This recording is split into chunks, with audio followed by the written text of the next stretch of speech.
저는 건강상의 이유로 자리를 비운 최영일 평론가를 대신해서 진행을 맡고 있는 장윤선입니다. 1부 마지막에 듣는 노래 디저트송 신청도 기다립니다. 오늘 듣고 싶으신 노래 있으시면 문자 샵 9730으로 자유롭게 보내주시기 바랍니다. 짧은 문자 50원, 긴 문자는 100원입니다. 오늘의 디저트송으로 선정되신 분께는 치킨 쿠폰 보내드리니까요. 많은 참여 부탁드립니다. KBS 1라디오의 모든 프로그램은 유튜브에서도 함께 하실 수 있으십니다. 실시간 방송도 보실 수 있고요. 정치, 경제, 사회, 문화 등 다양한 분야의 명품 콘텐츠도 마련돼 있으니까요. KBS 1라디오 채널 구독과 좋아요, 댓글 많이 부탁드립니다.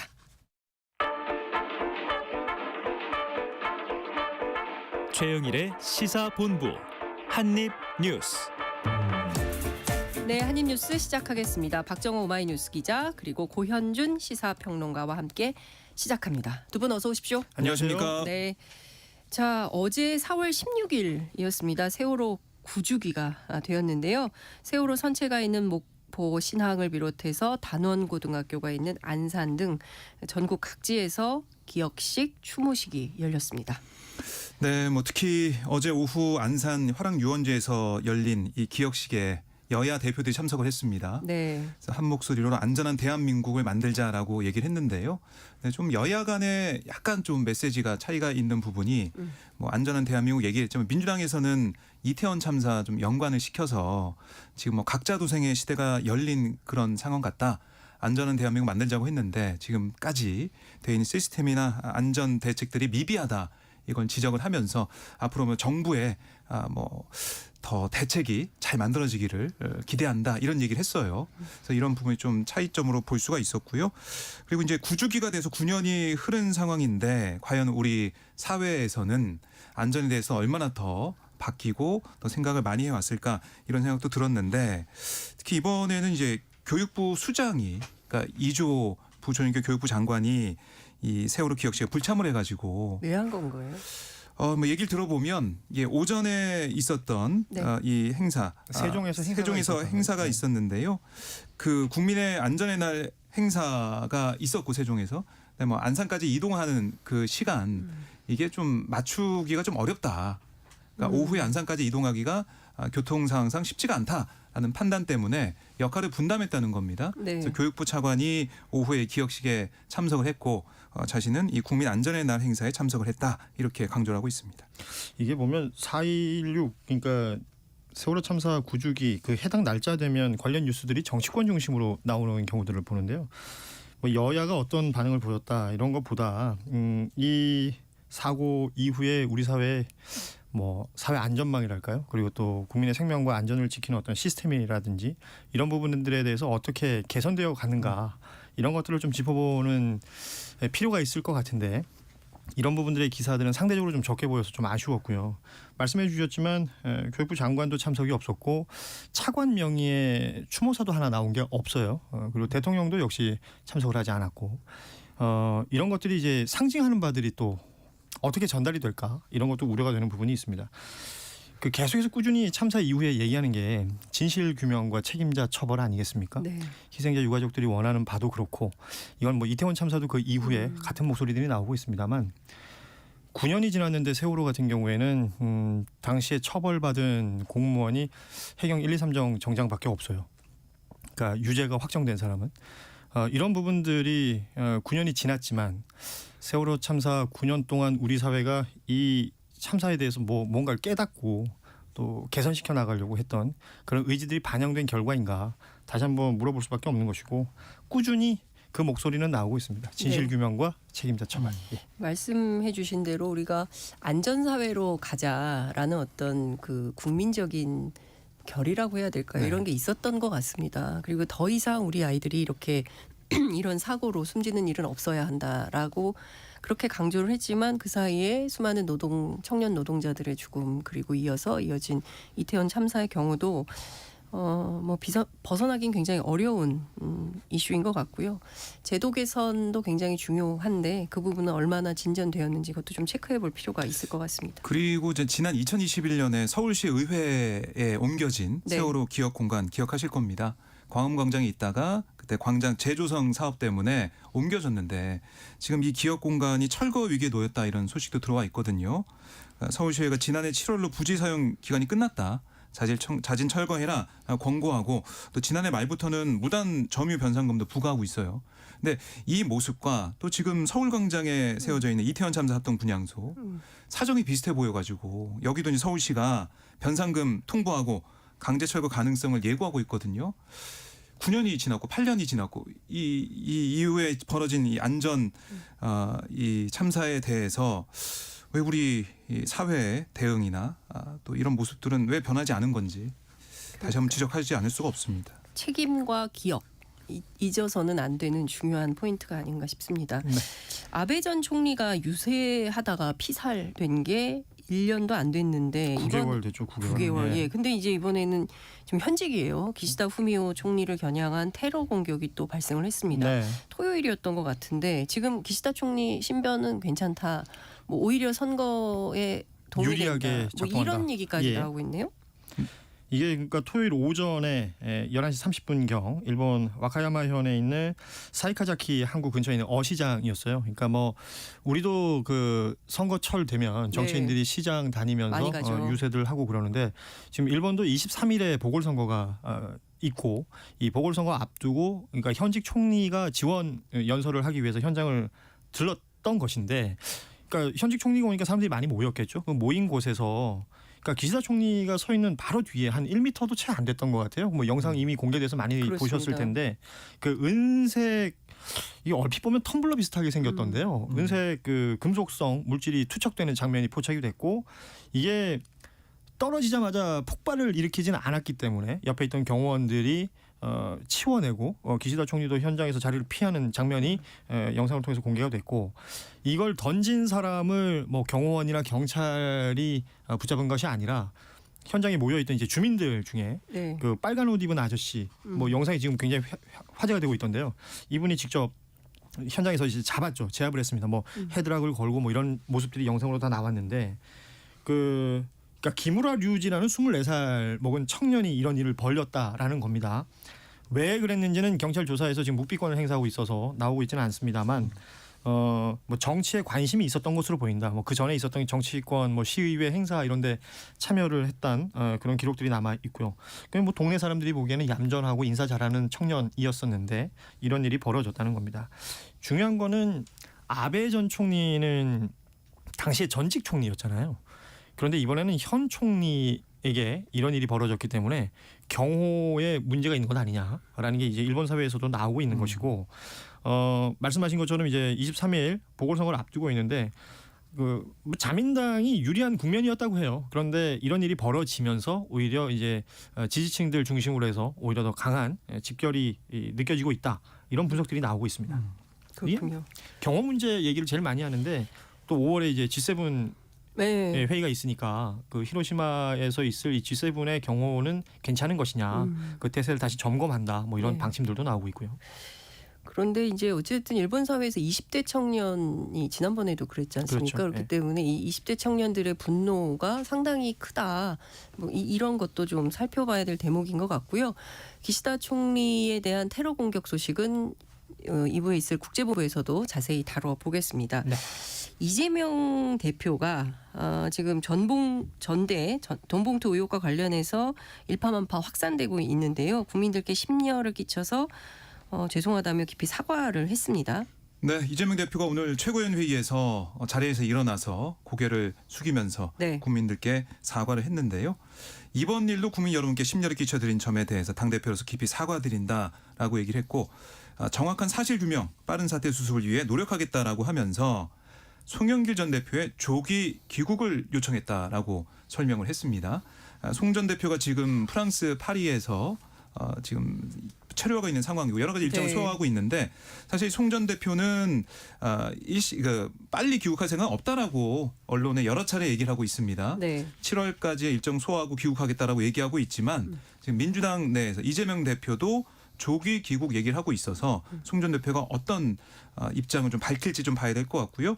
이재명 대표도 이런 얘기도 했어요.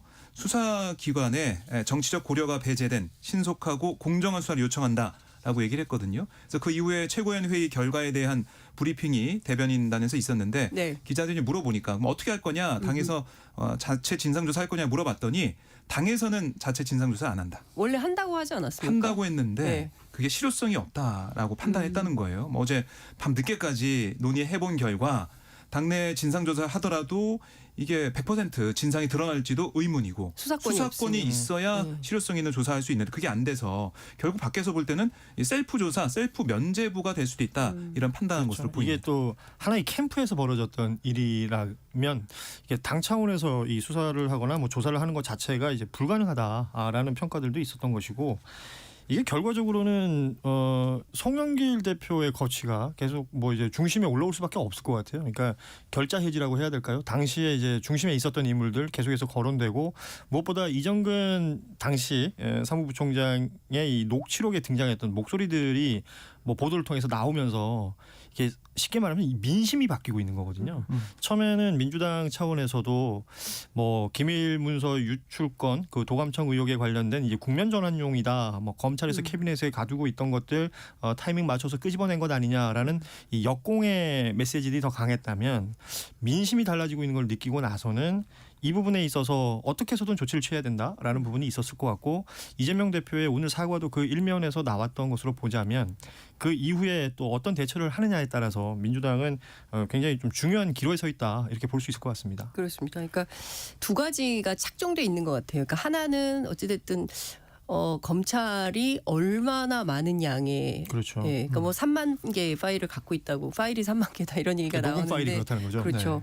근데 이제 그 이정근 사무부총장뿐만 아니라 뭐 다수의 정치권 관계자들이 지금 수사 선상에 있고 그 사람들이 어떤 형태로 어떻게 이제 나올지 언론에 나올지 모르는 이런 상황인 점이 하나 있고요. 그러니까 검찰은 어떻게 이렇게 그렇죠. 많은 내용을 가지고 있고 언론은 또 어떻게 이렇게 녹음 파일을 갖게 됐을까? 그 과정에 대한 의심도 있지만 변하지 않는 것은 어쨌든 돈봉투 의혹이라는 팩트인 것 같습니다. 이 문제를 어떻게 해결해 나갈지 굉장히 중요한데 이게 이제 민주당 게이트로 확산될 가능성이 있다. 이런 전망도 언론에서 나오고 있네요.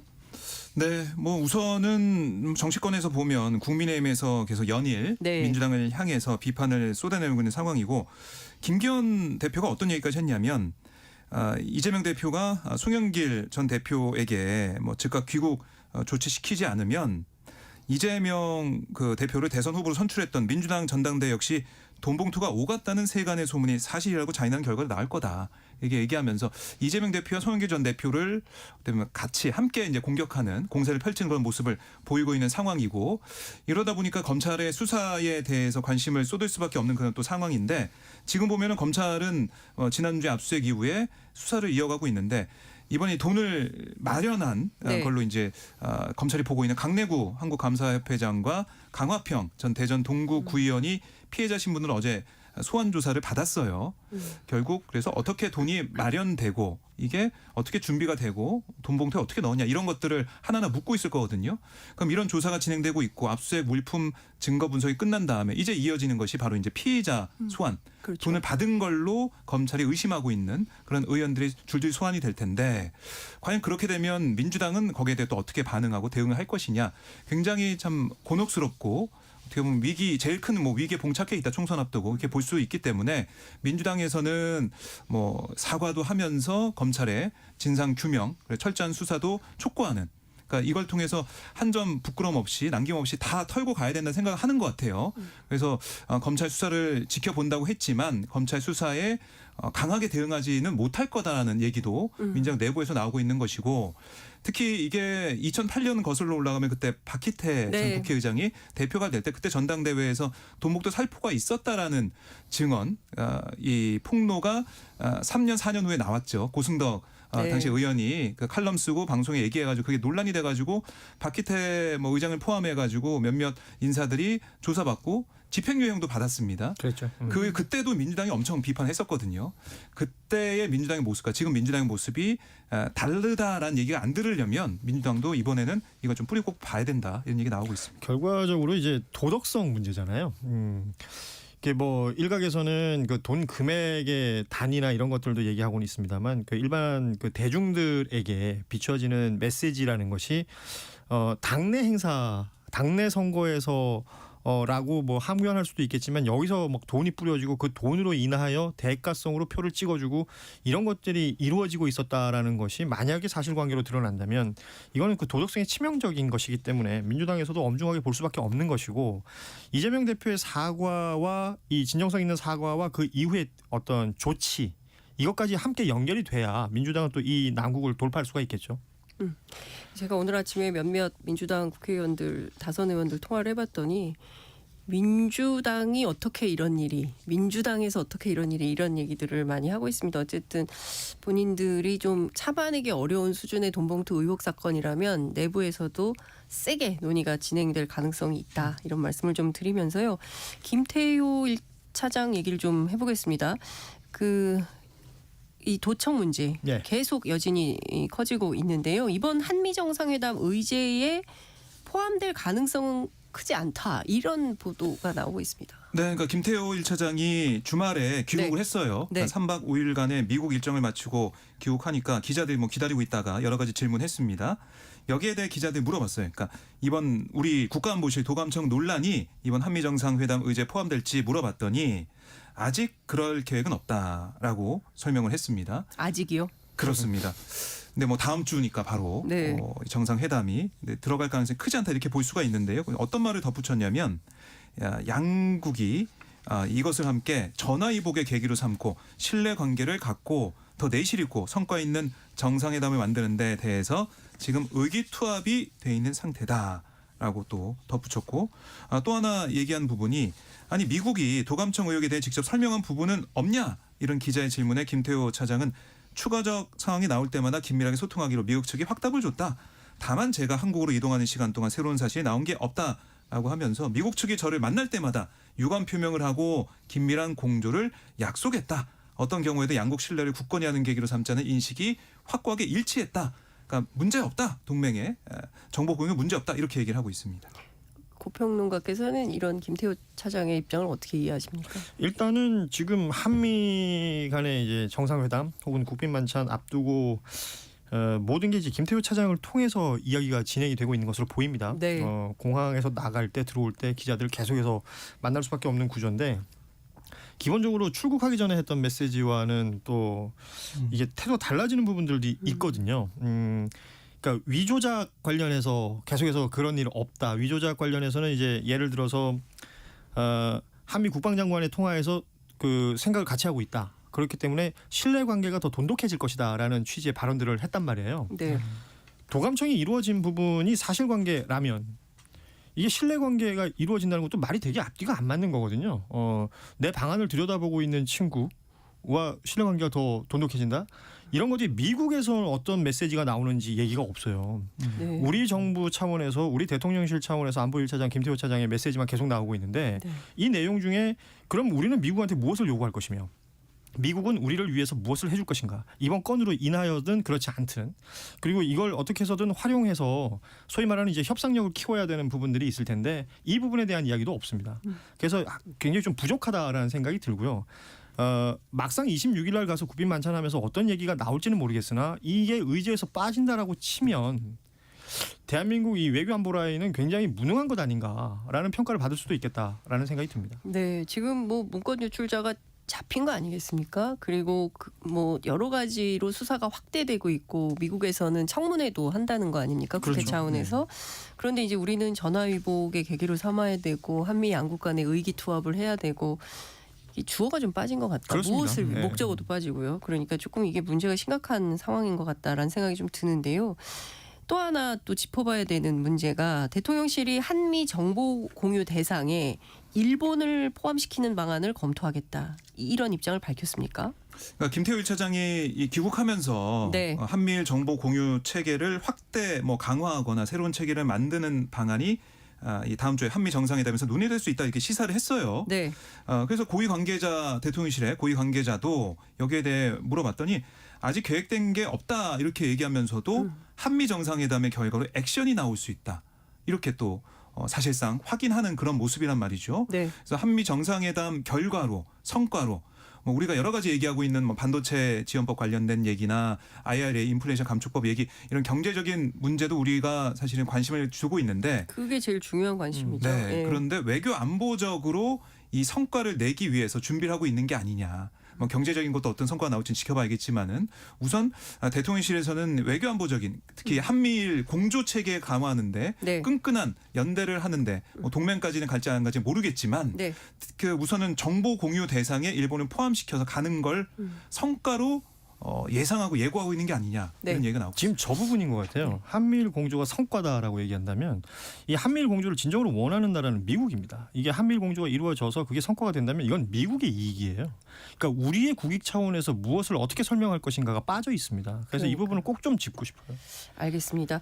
교통 상황을 좀 들어봐야 돼서 그 전에 문자 하나 읽고 또 계속 이어가겠습니다. 0013님께서 주셨어요. 참사가 일어나면 정부는 진상규명과 재발 방지 다짐하고 또 다짐하지만 변한 건 별로 없는 것 같습니다. 오히려 정치적 공방 가운데 유가족을 향한 2차 가해가 벌어지는 일까지 계속 반복되는 것 같습니다. 그 사이 세월은 쏜살같이 흘러서 어느덧 9주기가 지났습니다. 안타깝습니다. 의견 주셨습니다. 그러게요. 진짜 이 말씀에 정말 공감하게 되는 것 같습니다. 저희 잠깐 교통 상황 알아보고요. 그리고 계속 이어가겠습니다. 김민혜 리포터 나와주십시오. 네, 이 시각 교통정보입니다. 경부고속도로 서울 방향 양산 진출로 갓길에서 고장난 화물차를 처리하고 있고요. 더 지난 기흥 부근 5차로에서는 승용차 관련 사고나 처리를 하고 있습니다. 평택 제천 고속도로 제천 방향 청북 부근 2차로에 있던 화물차 관련 사고는 모두 처리가 완료됐고요. 서안성 부근 갓길에서는 고장난 화물차를 처리하고 있습니다. 중앙고속도로 대구 쪽으로 안동 분기점 부근 갓길에서는 산불 발생해 지나실 때 참고를 하셔야겠습니다. 남해고속도로 이지선 서부산 방향 서부산 낙동대교 3차로에서 고장난 화물차를 처리하고 있습니다. 서울시내 간선도로는 분당 수서도로 청담대교 쪽으로 수서에서 탄천 1교 사이 갓길에서 사고 처리 이어지고 있습니다. KBS 교통정보센터였습니다.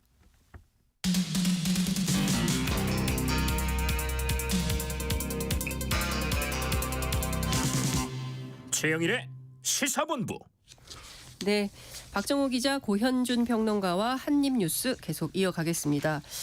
방미 앞두고 있지 않습니까? 대통령실에서 공석이던 의전비서관에 김승희 선임 행정관, 의전비서관 직무대리를 공식 임명했다고 밝혔습니다. 야권에서는 김건희 여사와의 인연을 문제로 삼고 있고 비판의 수위를 점점 높이고 있는데요. 이 점은 좀 어떻게 봐야 됩니까?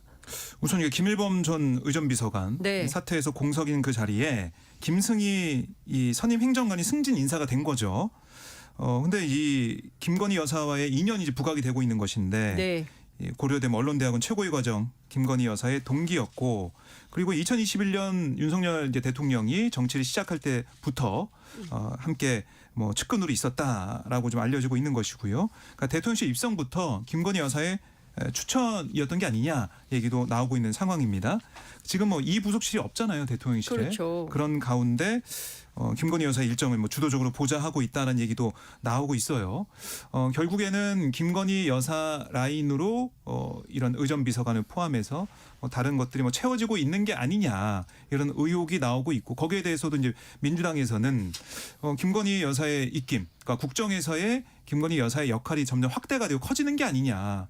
그러면 선출되지 않은 영부인 김건희 여사가 이렇게 어떤 영향력을 행사하는 게 맞는 것이냐 그런 얘기들 또 이제 지난주에 김건희 여사가 사실 일정이 거의 일주일이 꽉꽉 차 있을 정도로 많은 일정을 단독으로 소화했거든요. 대통령보다 일정이 더 많았어요. 사진 네. 공개된 걸로만 보면 대통령보다 뭐 압도적으로 많았었고 네. 주말 네. 사이에도 사진들이 많이 올라왔는데요. 그러니까 이 김승희라는 신임 그 의전비서관의 그 이력이 그러니까 의전비서관에 적합하냐 여기서부터 이야기가 될 것이고 대통령실의 인사라는 건 곧 메시지 아니겠습니까? 그러면 이제 김승희라는 인물을 의전비서관으로 내정한 그 메시지는 뭘까? 왜냐하면 그 중요한 외교 행사가 있고 의전이라는 건 외교에서 굉장히 중요한 부분이기 때문에 그럼 메시지가 무엇이냐라고 봤을 때 지금 모두 주목하고 있는 것은 결국 김승희라는 인물보다는 김건희 여사와의 어떤 관계예요. 그러면 그 소위 말해서 대통령실의 어떤 힘의 중심이 어디로 옮겨져 있느냐 이런 부분들도 사람들은 이야기를 하는 것이고 이벤트 회사를 운영했던 사람이 윤석열 검찰총장 당시에 정치 선언을 할 때 윤봉길 기념관에서 그 선언을 하게 됐는데 그 예약한 장소를 사람이죠. 대관한 사람이 이 인물이라는 거 아닙니까? 그러고 나서 대선 캠프 때부터 결합을 했었고 대통령실에 들어와서 이제는 의전비서관까지 됐다. 이런 것들이 주는 메시지를 생각해야 될 것 같고 사실은 뭐 대통령 지지율도 떨어지고 있고 뭐 여러 가지 안 좋은 상황을 개각으로 돌파한다. 뭐 인사 쇄신으로 돌파한다. 뭐 이런 얘기들이 들려오는데 이런 식의 인사가 계속해서 반복되다 보면 야권에서는 당연히 비판할 것이고 오히려 잡음들만 더 새어나오는 것 아닐까라는 그런 생각도 들더군요. 네. 그러니까 지금 언론에서는 제2부속실을 의전비서관실이 대체하는 거 아니냐. 네, 이런 그런 얘기도 나옵니다. 근데 의전비서관실은 대통령을 보좌하는 그렇죠. 거지 여사를 보좌하는 기구는 아니지 않습니까? 그렇기 때문에 이게 지금 내부에서도 뭐 기자들이 취재를 많이 하고 있을 텐데요. 이게 본말이 전도되는 방식으로 가는 것은 곤란하다. 이런 말씀을 좀 드려야 될 것 그래서 뭐 같습니다. 민주당에서는 계속 얘기하고 있는 게 네. 김건희 이른바 김건희 특검법 네. 이거 꼭 통과를 시켜서 여러 가지 의혹에 대해서 우선 뭐 다 털고 가야 되는 게 먼저가 아니냐 이런 지적도 하고 있습니다. 네. 자, 그 김포 골드라인 저희가 지난주에도 짚어드렸는데요. 올해 들어서 벌써 그러니까 닷새에 한 번꼴로 안전사고가 발생을 했다는 겁니까? 네, 와, 진짜. 이게 이제 올해 1월부터 지난 11일까지 이 김포 골드라인에서 발생한 안전사고가 모두 18건으로 집계가 된 건데 네. 뭐 나눠보면 닷새 한 번꼴로 사고가 발생을 한 겁니다. 뭐 장소별로 보면은 열차 내 사고가 7건 가장 많았고요. 승객이 붐비는 김포공항역 승강장이 6건으로 뒤를 이었습니다. 그래서 뭐 지난 11일에 10대 여고생과 30대 여성이 호흡곤란 증상 네. 호소해가지고 응급처치를 받는 일도 있는 상황이고 여기 이 철도 직원들 얘기 들어보면 이게 거의 뭐 일상 다반사처럼 벌어진다고 해요. 종점에 가면은 이게 뭐 거기 타고 있는 분들 다 뭐 힘들어 하지만은 호흡곤란이나 아니면 어디가 아프다, 가슴이 아프다, 어디가 어깨가 아프다 이렇게 얘기하는 분이 많다는 겁니다. 그래서 결국에는 이게 매일매일 이런 일들이 거의 벌어지고 있다고 보니까 네. 과연 그냥 두고 볼 거냐, 두고 볼 수밖에 없는 것이냐 이런 얘기가 나오고 있는 거고요. 그래서 일부 직원들 얘기 들어보면 진짜 이러다가 이태원 참사 같은 그런 참사가 벌어지지 않으라는 법도 없다는까지 얘기하고 있어요. 그러니까 이거는 심각하게 지금 우리가 사안을 봐야 된다 이런 생각이 듭니다. 저는 이게 지금 뭐 국토부 장관이나 그 김포시장이나 뭐 계속해서 나와서 대책이라고 내놓고 있잖아요. 그러니까 결과적으로 실효성 있는 대책, 지금 당장 필요한 대책은 차량을 증편하는 것일 수밖에 없을 텐데 그러니까 증편을 한다라고 말을 하면서도 이게 실질적으로 이루어지려면 최소 얼마가 걸린다는 거죠. 그리고 이 수도권 광역 급행철도, 뭐 GTX 라인들 이 관련해서는 2030년까지도 걸린다는 것이고, 그리고 뭐 한강을 이용해서 이동할 수 있는 뭐 수륙 어쩌고 뭐 이런 얘기들이 네. 나와요. 이게 현실성이 있느냐라는 얘기를 좀 하고 싶은 거예요. 이미 처음부터 만들어질 때부터 문제가 있었다라는 지적들이 있었던 부분이기 때문에 이 개선책을 내놓는다는 건 정말 시민들 입장에서 이 김포 골드라인을 이용하시는 분들 입장에서 수긍할 수 있을 만한 좀 대책을 내놨으면 좋겠다. 안 그러면 오히려 화만 돋구는 일이 될 수도 있습니다. 그러니까 정책 입안 단계에서부터 알 수 있잖아요. 수요가 예측이 되고 신도시기 때문에 더 많은 예. 아파트가 더 지어지고 그러면 더 많은 시민들이 탑승을 하게 되고 그랬을 때 생기는 안전사고의 위험에 대해서 검토를 안 했을까요? 저는 했을 것 같습니다. 그런데 묵살됐겠죠. 그러니까 네. 이렇게 터무니없는 정책으로 터무니없는 방식으로 이렇게 가고 있는 게 아닌가 싶고 그런데 지금 대책도 못 마련하고 있는 거예요. 우리 그렇죠. 정부가. 이러다가 사고 나면 그다음엔 누가 책임을 집니까? 내탁 공방하겠죠. 저는 정치가 정책이 이렇게 무책임하게 가서는 안 된다라는 말씀을 좀 드리고 싶습니다.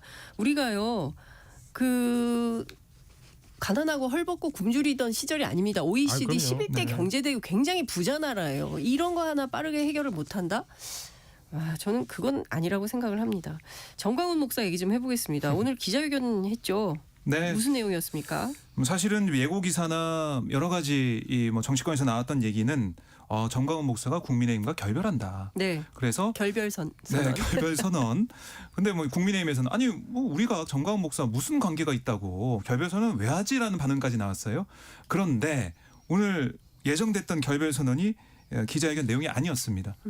뭐라고 기자회견 내용이 바뀌었냐면 네. 국민의힘 공천권 폐지하고 후보자 경선하라. 이렇게 얘기를 했어요.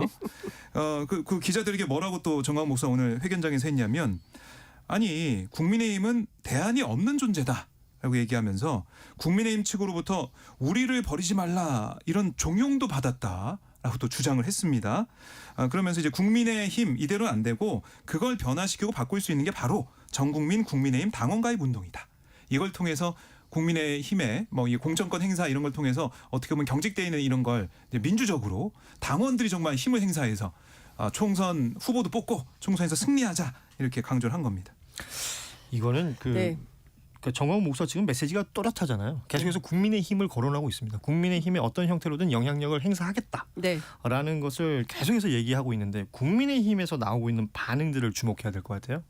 뭐 홍준표 시장 같은 경우에는 관련해서 이제 페이스북에 글 썼다가 이런 것으로 상임고문 해촉되는 일까지 있었잖아요. 네. 그러니까 손절을 해야 될 상대에게 손절을 당했다. 뭐 이런 식의 표현을 또 홍 썼습니다. 시장이 썼죠. 결국은 누가 주이고 누가 부인가 이게 오히려 지금 전말이 뒤집어지고 있는 경우도 저는 어느 정도 느껴지는데 이렇게 되면 국민의힘 김기현 대표를 위시로 해서 지도부에서 어떤 메시지가 나와야 된다라고 볼 수밖에 없을 것 같아요. 그러니까요. 지금 뭐 한당은 돈봉투, 한당은 구구 이 좀 헤어나기 어려운 늪에서 헤매고 있는 거 아닌가 싶습니다. 일각에서는 그 얘기도 합니다. 이게 네. 전당대회가 당원 100%로 진행이 되는 순간 네, 이런 그 극우 세력들로부터 네. 어떤 이제 위험도가 노출될 수밖에 없었던 것이다. 예견된 결과다. 이런 얘기들도 나옵니다. 그러니까요. 참 걱정입니다. 정치가 국민을 걱정해야 되는데 국민이 정치를 걱정하는 게 너무 오래됐어요. 이게 언제 끝날지 참 걱정입니다. 한입뉴스 오늘 여기까지 해야 될 것 같습니다. 두 분 고맙습니다. 고맙습니다. 네, 지금까지 박정호 오마이뉴스 기자 고현준 시사평론가와 함께했습니다. 오늘의 디저트송 발표를 해야 되는데요. 3644님께서 주셨어요. 월요일입니다. 한 주의 시작 소중한 존재들의 의미를 생각하면서 시작하면 좋겠어요. 최영일 평론가님 어서 쾌차하셔서 복귀하시면 좋겠고 장윤선 기자님 그 자리 훌륭히 메워주고 계셔서 감사드립니다. 그건 아닌 것 같아요. 제가 많이 헤매고 있습니다. 많이 틀리고 많이 헤매고 있어요. 고맙습니다. 디저트송으로 자전거를 탄 풍경에 너에게 난 나에게 넌 신청합니다 하셨습니다. 함께 듣고 2부에서 뵐게요.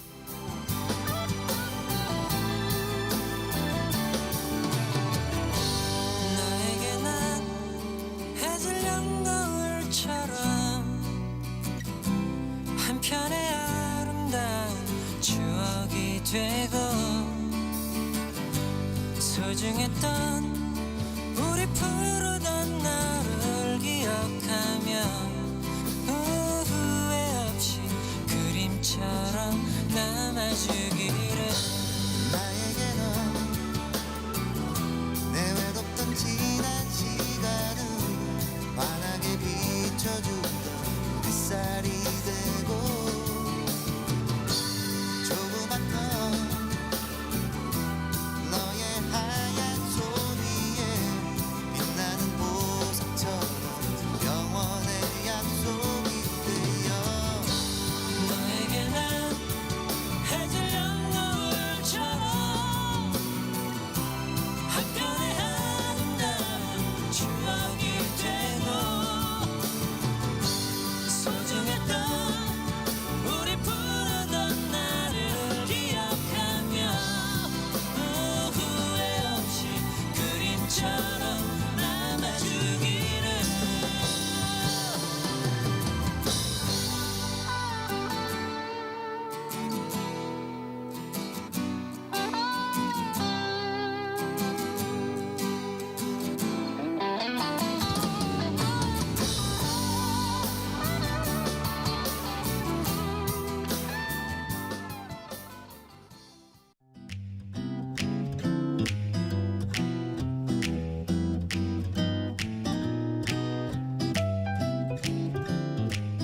안녕하세요. 바른말 고운말입니다. 똑같은 옷만 계속 입는 사람을 두고 단벌신사라고 표현하지요. 단벌은 한자 헛단자와 옷을 세는 단위인 벌이라는 고유어 명사가 합해진 것으로 오직 한 벌의 옷이란 뜻입니다. 헛단자를 쓰는 단벌을 고유어 표현으로 바꿔보면 헛벌이 될 텐데요. 그럼 단벌과 헛벌은 같은 뜻의 표현일까요? 그렇지 않습니다. 우리말 표준어 규정을 보면 고유어 계열의 단어가 생명력을 잃고 그에 대응하는 한자어 계열의 단어가 널리 쓰이면 한자어 계열의 단어를 표준어로 삼는다라고 돼 있습니다. 따라서 단벌만을 표준어로 인정하고요. 홑벌은 표준어로 인정하지 않습니다. 사전을 찾아보시면 홑벌이라는 표현이 나올 텐데요. 그건 단벌의 뜻이 아니라 한 겹으로만 된 물건이라는 의미입니다. 홑벌 사람이라고 하면 속이 깊지 못하고 소견이 얕은 사람을 낮잡아 이르는 것으로 홑사람이라고도 합니다. 관용구 홑벌로 보다도 있는데요. 주로 부정하는 말과 함께 쓰여서 대수롭지 아니하게 보다 또는 얕잡아 보다의 의미이고 호투로 보다라고도 합니다. 그 사람은 절대 홑벌로 볼 사람이 아니야 라든지 사람의 외양만으로 호투로 봐서는 안 되지 이렇게 말할 수 있습니다. 바른말 고운말 아나운서 변희영이었습니다.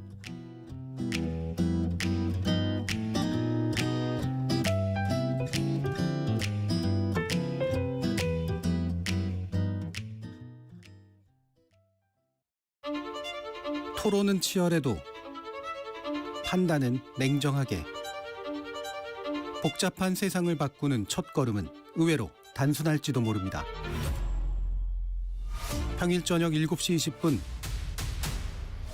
당신을 바꾸는 질문.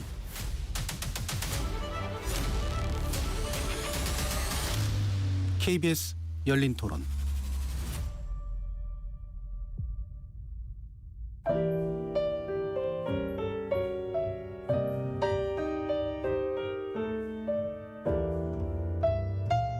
내일의 품격, 김성환의 시사야에서 챙겨가세요. 하루를 마무리하는 시간 꺼내보는 당신의 지식 창고. KBS 일라디오 김성환의 시사야.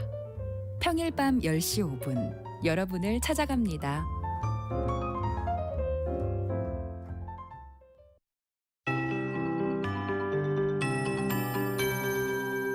KBS 58분 날씨.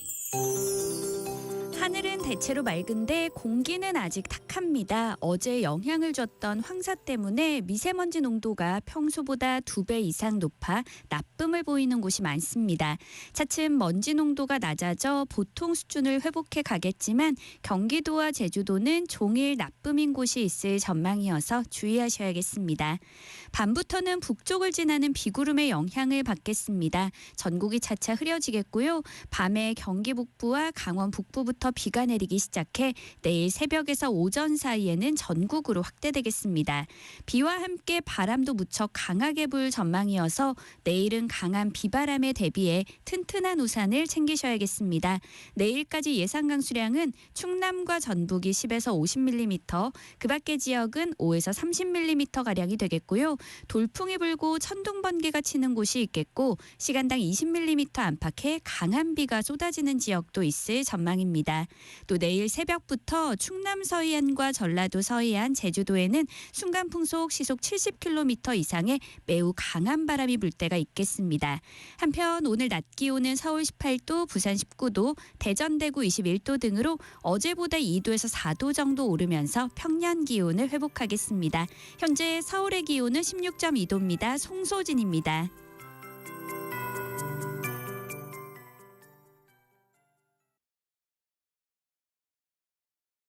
정성을 다하는 국민의 방송 KBS가 한시를 알려드립니다.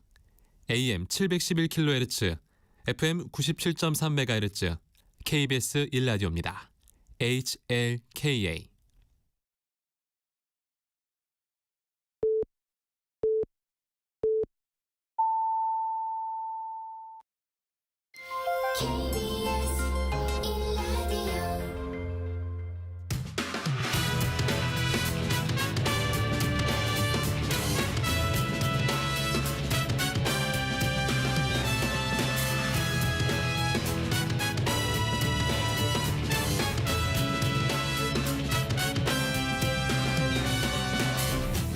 KBS 일라디오 최영일의 시사본부.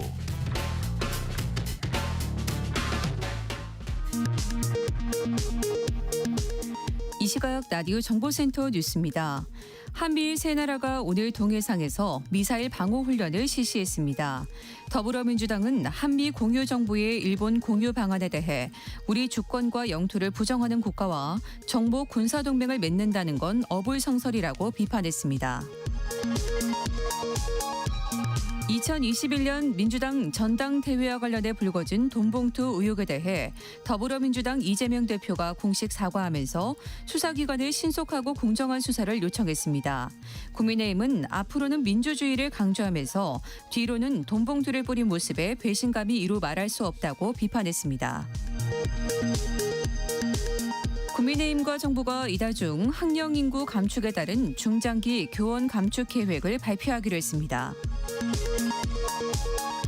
더불어민주당은 최근 김건희 여사의 적극 행보에 대해 점입 가경의 요란한 내조라고 지적하며 대한민국 국민이 뽑은 대통령은 누구냐고 비판했습니다.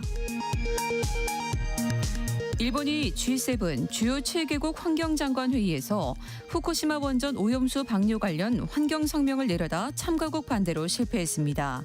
일본 장관은 기자회견에서 주요국이 오염수 방류를 환영한다고 말했다가 독일 측이 반발하자 정정하기도 했습니다. 지금까지 라디오 정보센터 뉴스 정한나였습니다.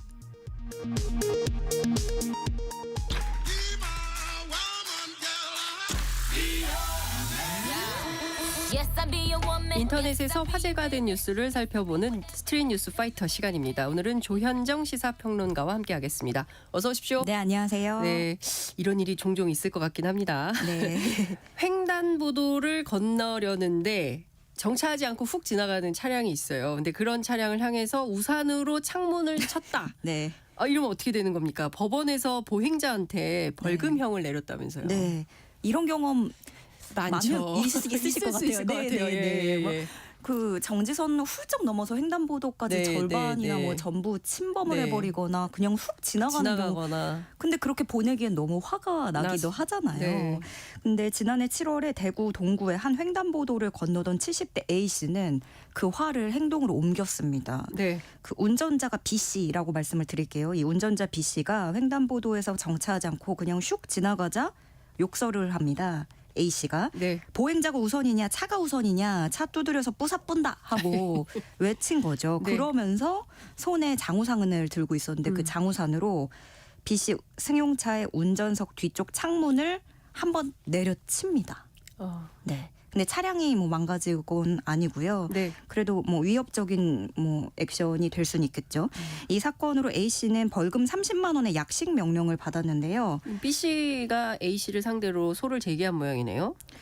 그렇습니다. 그런데 이제 그 검사 쪽에서는 이제 서면 심리만으로 이제 이거를 해결하려고 했고 그렇게 약식 명령을 받은 건데. 네. A 씨가 다시 이 처분이 과하다면서 정식 재판을 청구했습니다. 그래서 그렇게 정식 재판으로 넘어가서 결과가 나왔는데 법원의 판단은 달라지지 않았어요. 재판부는 사건 정황과 피고인의 폭력 범죄로 인한 오해의 벌금형 전과 등을 종합해보면 약식 명령의 벌금액이 과하다고 할 수 없다.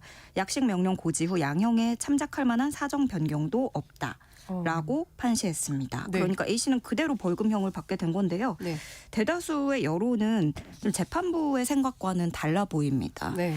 누리꾼들은 횡단보도에서 사람 지나가는데 그냥 가버리는 차한테 벌금은 안 내리냐. 얼마나 법을 우습게 알면 그따위로 운전을 하냐. 저게 재물 손괴 미수라면 횡단보도 그냥 지나가는 건 살인미수가 아니냐. 둘 다 벌을 받아야 된다. 등등의 의견 보이고 있습니다. 지금 애청자분들은 어떻게 생각하실지 글쎄요, 궁금하네요. 예. 글쎄 뭐 화가 많이 나신 네. 분노 사회라 그런 측면이 있을 것 같아요. 이럴 때 그냥 어르신 죄송합니다. 이렇게 네. 했으면 좀 어땠을까라는 생각이 좀 들기도 하고 야간 참 그 분노를 화를 좀 사귀면서 살아야 되지 않을까 그런 당부를 좀 드리고 싶네요. 지금 운전 중이시면 화를 조금 내려놓으시기를 제가 재밌게 해드릴게요. 지난주 금요일에 의무경찰 의경의 합동 전역식이 열렸는데요. 이것으로서 의경은 41년 만에 역사 속으로 사라지게 됐다. 이런 뉴스가 있군요. 네, 1142기 의경 합동 전역식이 있었습니다. 네. 공식 전역은 다음 달 17일인데요. 일단 합동 전역식을 공식적으로 가진 거죠. 208명이 마지막 전역을 하면서 이 무궁화 꽃봉오리 계급장 앞으로 볼 수 없게 됐습니다. 우리나라의 의경제도가 도입된 게 1982년인데요. 그 다음 해 1기가 최초 입대를 한 게 시작입니다. 군사정권 시절에 왜 그 급증하는 치안 수요에 네. 대응하기 위해서 전경, 네. 의경. 예. 그랬죠. 네. 그렇게 뭐 아시다시피 청사 방호나 교통질서 유지라든가 이런 치안 업무 보조 역할을 수행해 왔고 2013년에 먼저 전경이 사라지잖아요. 네. 그 후에는 집회 시위 대응에도 의경이 투입이 됐습니다. 그 첫 번째 의경 선발할 때 5,500여 명 뽑는데 9,200여 명이 지원을 했고요. 이후에도 그 한때 의경에 떨어지면 재수까지 할 정도로 인기를 끌던 자리였죠. 그 아무래도 일반 군복무보다는 좀 외출이나 외박이 비교적 자유롭다라는 점에서 청년들에게 선호도가 높았던 부분이 있는데요. 그러면서도 이 부분도 기억하실 것 같은데 그 의경이 심각한 구타 행위 그런 문제들이 도마에 오른 적도 있었고 또 인기가 높아지면서 의경에 뽑히는 거는 부모 찬스로 편하게 들어가는 통로다라는 이미지가 생긴 적도 있었습니다. 그만큼 뭐 보통 일반 사람들은 들어가기 힘든 자리였다는 거죠. 그리고 2017년에 문재인 정부 시절에 의경을 감축하겠다는 계획을 발표했었잖아요. 그 이후로 단계적으로 숫자를 줄여가면서 이제 마지막이 됐습니다. 네. 이제 의경이 없어지면 앞으로 경비 인력 공백에 대한 우려가 한편에서 나오고 있어요. 특히 이태원 참사 이후로 그 작은 행사에도 지자체마다 인력 파견을 요청하기 때문에 이를 대응하기에는 무리가 있다라는 걱정이 나오고 있고요. 또 한편으로는 국제노동기구 ILO 비준에 관한 새로운 길을 좀 볼 수 있겠는데요. 지금까지 ILO 협약상 전경, 의경, 공익근무제도가 강제 노동에 해당할 수 있어서 우리나라 비준에 걸림돌이 됐었거든요. 근데 이렇게 전의경 제도가 없어지면서 이 ILO 전체 협약 비준을 향한 또 새로운 국면을 맞게 될 수 있을지 지켜봐야겠습니다. 사실 이게 뭐 집회 때문에 생긴 제도고 전두환 유물이기도 네. 하죠. 그 경찰력으로 충분히 할 수 있습니다. 경찰력으로 충분히 그 어떤 행사들 도움 받아서 할 수 있고요. 저는 이건 뭐 자체로 폐지하는 게 맞지 않나라는 생각이 좀 드네요. 한국의 골프장 그늘집 물가라는 게 있는데 네. 골프장에서 홀을 돌다가 중간에 간단하게 요기하는 장소 이것을 네. 그늘집이라고 하는데 이 그늘집에서 파는 음식 가격이 어마어마하다. 이런 네. 보도가 있네요. 정말 상상 초월이에요. 탕수육 한 접시에 얼마일지 한번 상상해 보실 수 있으실까요? 예, 애청자분들도 탕수육을 정말 비싸다고 가정했을 때 아니 대짜가 한 35,000원 되잖아요. 보통은 그런데 아, 만약에 네. 비싸다. 여기가 네. 특수성을 고려했을 한 때 5만 원? 5만 5천 원? 저도 그 정도 생각했거든요. 14만 원이래요. 오. 그 돈가스 한 접시에 10만 원이고요. 아유, 이게 돈가스이 너무 심한데요? 만두나 떡볶이도 1인분에 6만 원이 넘는다는 거예요. 아, 이거는 그 저기 여름철에 그 해수욕장 바가지 요금 거의 그런 수준. 그거보다 더 심한 것 같은데요. 네. 예. 근데 물론 이게 골프장에 다니는 분들만 체감할 수 있는 사례긴 합니다. 그래서 저도 안 가봐서 그렇긴 하지만 문제는 이 가격이 돌고 돌아서 결국에는 우리 실생활 물가에까지 악영향을 끼칠 수 있다는 점인데요. 네. 골프장에 이제 가시는 분들 거기 그 안에서 접대도 많이 이루어지고 그런 법인카드 사용량이 많잖아요. 그러면서 어떠한 그런 밖에서도 다른 식당에 나왔을 때 새로운 하나의 기준이나 잣대가 될 수 있다는 거죠. 작게나마 이렇게 영향을 끼치면서 결국에 돌고 돌아 결론을 만든다는 건데 네. 이와 비슷하게 오마카세 문화가 있습니다. 그러니까 이거를 있죠, 이거. 제가 좀 순화해서 말씀드리자면 원래는 1:1 상차림이라든가 맛김 차림 이렇게 설명을 드려야 되는 게 맞는데 네. 오마카세라고 워낙에 좀 자리를 잡아서 이해가 쉽게 그렇게 말씀을 드리자면 어느 순간부터 이게 유행을 하더니 그 원희룡 장관 퍼진 거 아닙니까? 근데 이게 네. 보통의 사람들에게도 학생들에게까지도 이게 어느 날 맘먹고 그 기분 낼 수 있게 갈 수 있는 그런 문화로 좀 자리를 잡았고 자연스럽게 그 물가가 어떠한 기준선이 되면서 네. 이제 1인 코스에 15만 원짜리면 후기란을 보면은 저렴하다라는 평을 듣고 있어요. 15만 원, 1인 15만 원인데 그러니까 이런 식으로 물가에 침투하게 된다라는 건데 이걸 보면서 저도 생각한 게 이제 요즘에 파인다이닝이라는 게 또 유행을 네네네네. 하고요. 호텔 빙수, 딸기 빙수, 망고 빙수 이런 거 호텔 빙수도 8만 원이 넘는 것도 등장을 했거든요. 빙수 하나예요? 네. 사르르 녹아버리는 건데 예, 케이크는 14만 원짜리도 등장을 했고 좀 모르겠어요. 이게 와닿지 않는다. 그들이 사는 세상이 아니냐라고 그러니까요. 하실 저는 모르는 수도 세상이어가지고. 있겠지만 네. 이게 특히 근데 이제 MZ 세대라고 하죠. 그런 그 문화에서 기본값처럼 자리 잡는 분위기. 네. 그런데 문제는 이게 누구도 원하지 않았는데 흐름이 그렇게 간다라는 분위기를 또 무시할 수 없다는 거죠. 그렇군요. 네. 근데 우선 그 MZ 세대가 너무 넓어요. 40대부터 한 맞습니다. 중학생까지 예. 있기 때문에 그 중학생들은 너무 불쾌해하더라고요. MZ로 불리는 걸. 아니 저 M 세대인데 미안합니다. 저도. 네, 그러실 것 같아요. 네. 예. 그런데 저는 잘 모르겠습니다. 뭐 기자들이 골프를 많이 하나라는 생각이 좀 들기도 하는데 이런 보도가 대충 본인들이 불편할 때 나오는 기사기도 합니다. 예, 옛날에는 네. 연탄 기사가 많았어요. 왜냐하면 그때 연탄 값이 중요했거든요. 70년대, 60년대 이때는 어느 순간 사라지죠. 그다음에 기름값 얘기를 엄청나게 많이 씁니다. 왜 이렇게 기름값이 높으냐. 그때부터 마이카 시대가 돼가지고 전부 기자들이 운전을 해요. 그러니까 대중교통 기사가 안 나옵니다. 예. 이런 것도 조금 작용한 것은 아닌가. 아니 그냥 제 생각이 그렇습니다. 선배로서 좀. 예. 근데 하여튼 뭐 이렇게 드시는군요. 몰랐습니다. 자, 디즈니랜드가 인종차별 놀이기구를 없애기로 했다. 이런 소식이 들려오고 있는데요. 어떤 놀이기구길래 폐쇄 소식이 나오는 거고 외신들도 주목을 하고 있는 겁니까? 이게 스플래시 마운틴이라는 네. 놀이기구인데요. 우리나라에서는 후룸라이드 생각하시면 조금 이해가 빠르실 것 같아요. 네네네. 통나무 타고 수로를 이동하는 그런 네. 놀이기구인데 이게 영화에서 유래한 놀이기구예요. 1946년에 개봉한 디즈니 영화 남부의 노래에서 유래한 놀이기구인데 남북전쟁 이후 미국의 재건 시대 이야기를 다룬 내용인데 그 노예제도 폐지 이후에도 이어져 온 아프리카계 미국인 착취를 미화한다는 비판을 꾸준히 받았던 작품입니다. 네. 대충 내용을 설명드리면 과거 노예였던 남성이 어리고 부유한 백인 소년에게 노예 시절이 얼마나 좋았는지 알려주는 그런 내용입니다. 아이고, 몰랐습니다. 네, 듣기만 해도 좀 화가 날 수 있는 내용인데요. 디즈니의 인종차별 논란이 있던 거는 참 여러 차례 있었지만 이 남부의 노래가 가장 노골적이고 심각한 거였죠. 특히 그간 여러 비판을 받아왔던 디즈니랜드가 디즈니가 처음으로 이렇게 논란의 놀이기구를 인정하고 네. 폐쇄한다는 것에 의미가 있는 거고요. 하나의 발걸음이 돼서 조금씩 변화할 수 있지 않을까 하는 마음에 전 세계 이목이 집중되고 있다는 소식입니다. 저도 이거 한때 많이 탔는데. 그러셨나요? 후룸라이드로. 예. 아니 저 디즈니랜드는 못 가봤고요. 네. 예, 후룸라이드를 탔죠. 예. 잘 타시는군요, 의외로. 이런 거 좋아했었죠. 네. 예. 근데 생각하면서 타야겠습니다. 몰랐습니다. 네. 예, 소식 알려주셔서 너무 감사합니다. 오늘 말씀은 여기까지 네. 듣고 마무리해야 될 것 같습니다.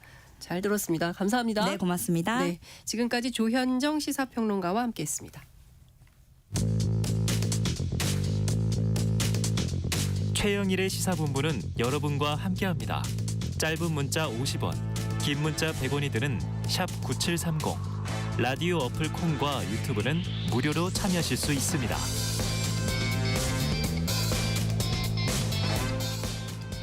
Kill me and don't make me strong.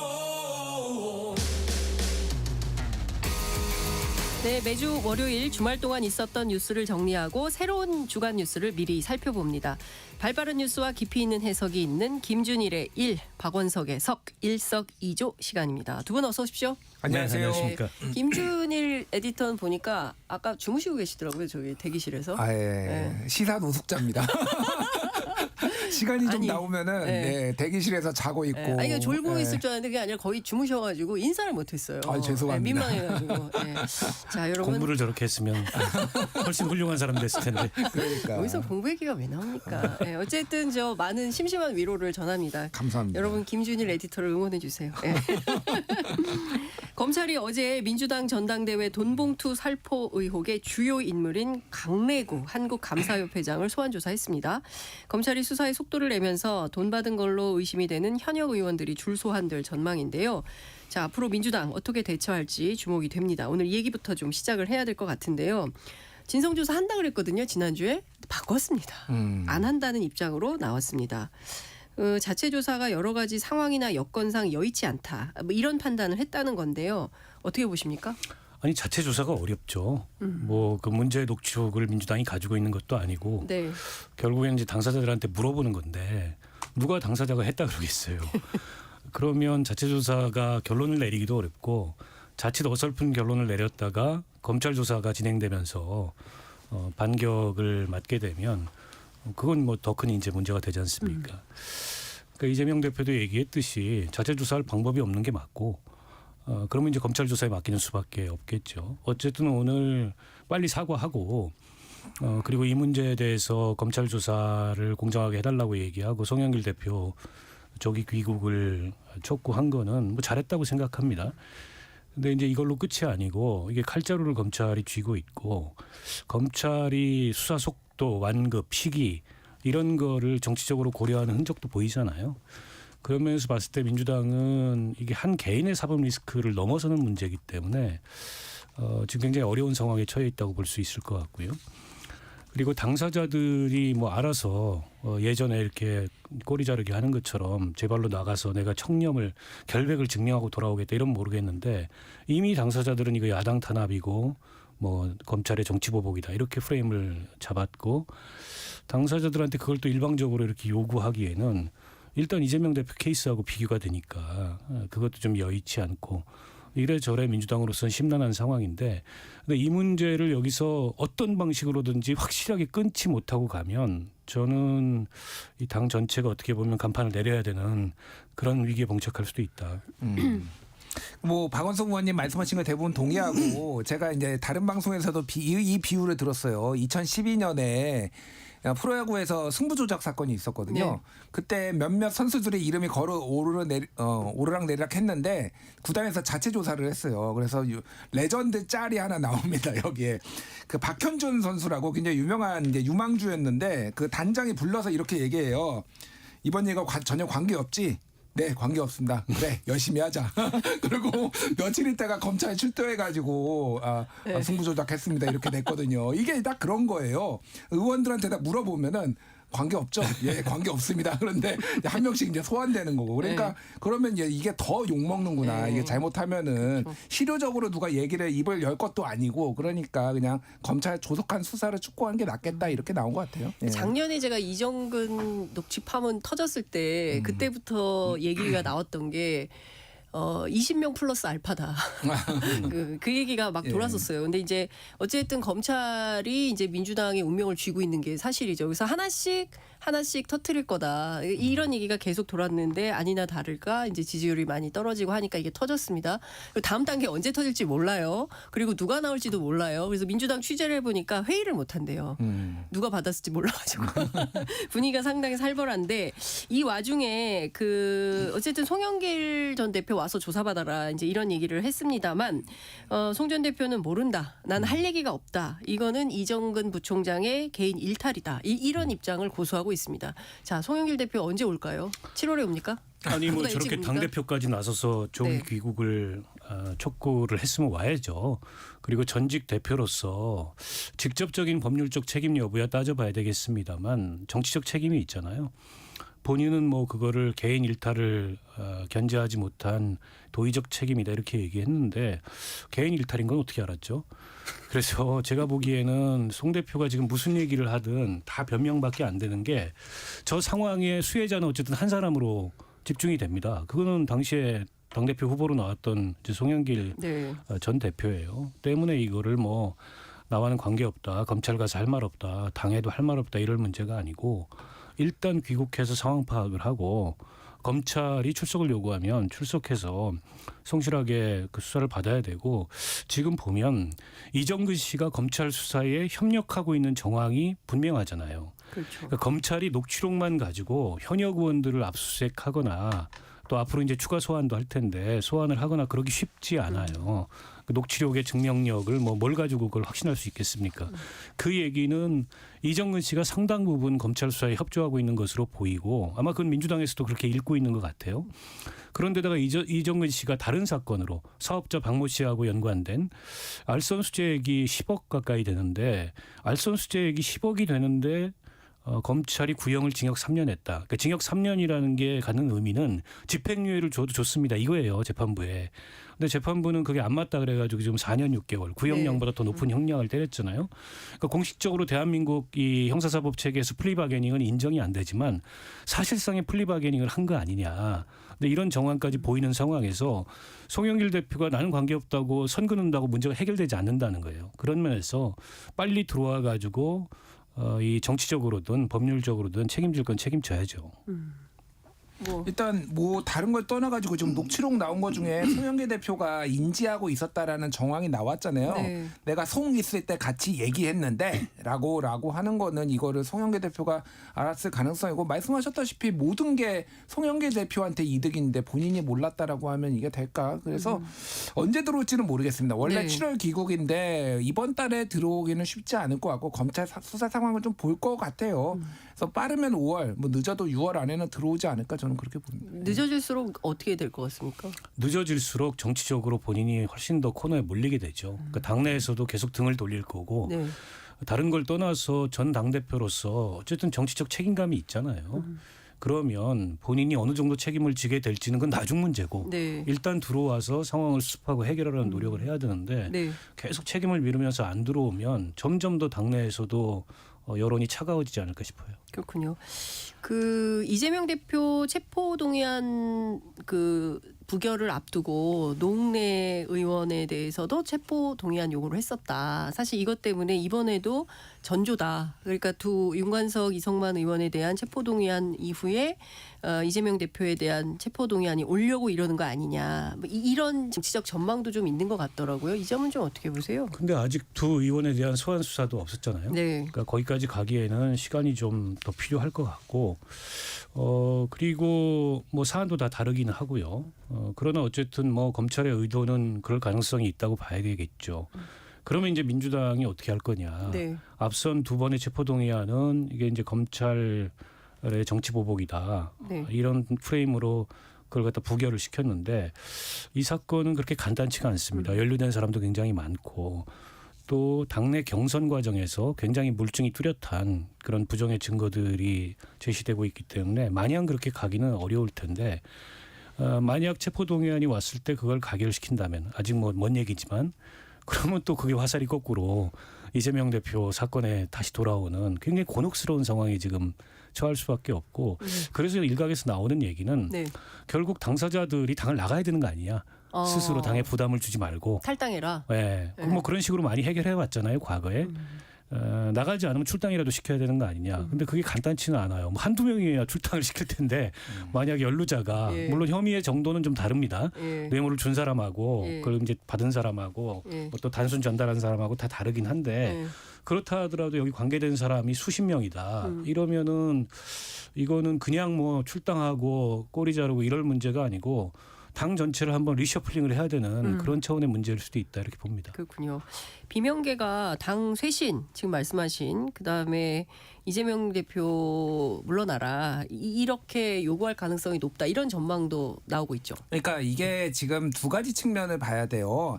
하나는 방금 이제 박원석 의원님 말씀하셨는데 이재명 대표가 곤혹스러울 게 네. 예를 들면은 윤관석, 이성만 이 두 명뿐만이 아니라 여러 의원들에 대해서 체포영장이 동의안이 날아왔을 때 그걸 어떻게 할 것이냐의 문제. 그러면 이재명 대표가 이렇게 해도 문제, 저렇게 해도 문제, 막 이렇게 비교가 된다라는 거 이중 잣대 논란이 이제 생길 수가 있는 거고. 네. 또 하나는 이게 이제 아직 누가 받았는지는 정확하지 않지만은 찌라시들 되게 많이 돌고 있거든요. 네네. 그게 저는 다 믿지는 않지만은 공통적으로 들어가는 분들이 있어요. 이렇게 한 찌라시 3개를 받았는데 보면은 공통적으로 이렇게 들어가는 분들의 면면을 보면은 이게 그러니까 2012년 학습 효과가 있습니다. 뭐냐면은 그때 고승덕 의원이 이제 폭로를 했죠. 2008년 전당대회에 있었던 300만 원 수수 네. 그거를 2012년에 폭로를 했잖아요. 자, 그때 이제 정치권에서 얻은 교훈은 뭐냐면은 야, 다 돌리면 안 되겠다. 그러니까 쉽게 얘기를 하면은 쟤는 너무 올고 자서 네. 아니면 약간 튀는 정치인이라서 주면은 바로 걷고 이렇게 꼬지를 수 있어. 그러니까 좀 확인된 사람한테만 주자. 핵심만 주자라는 거예요.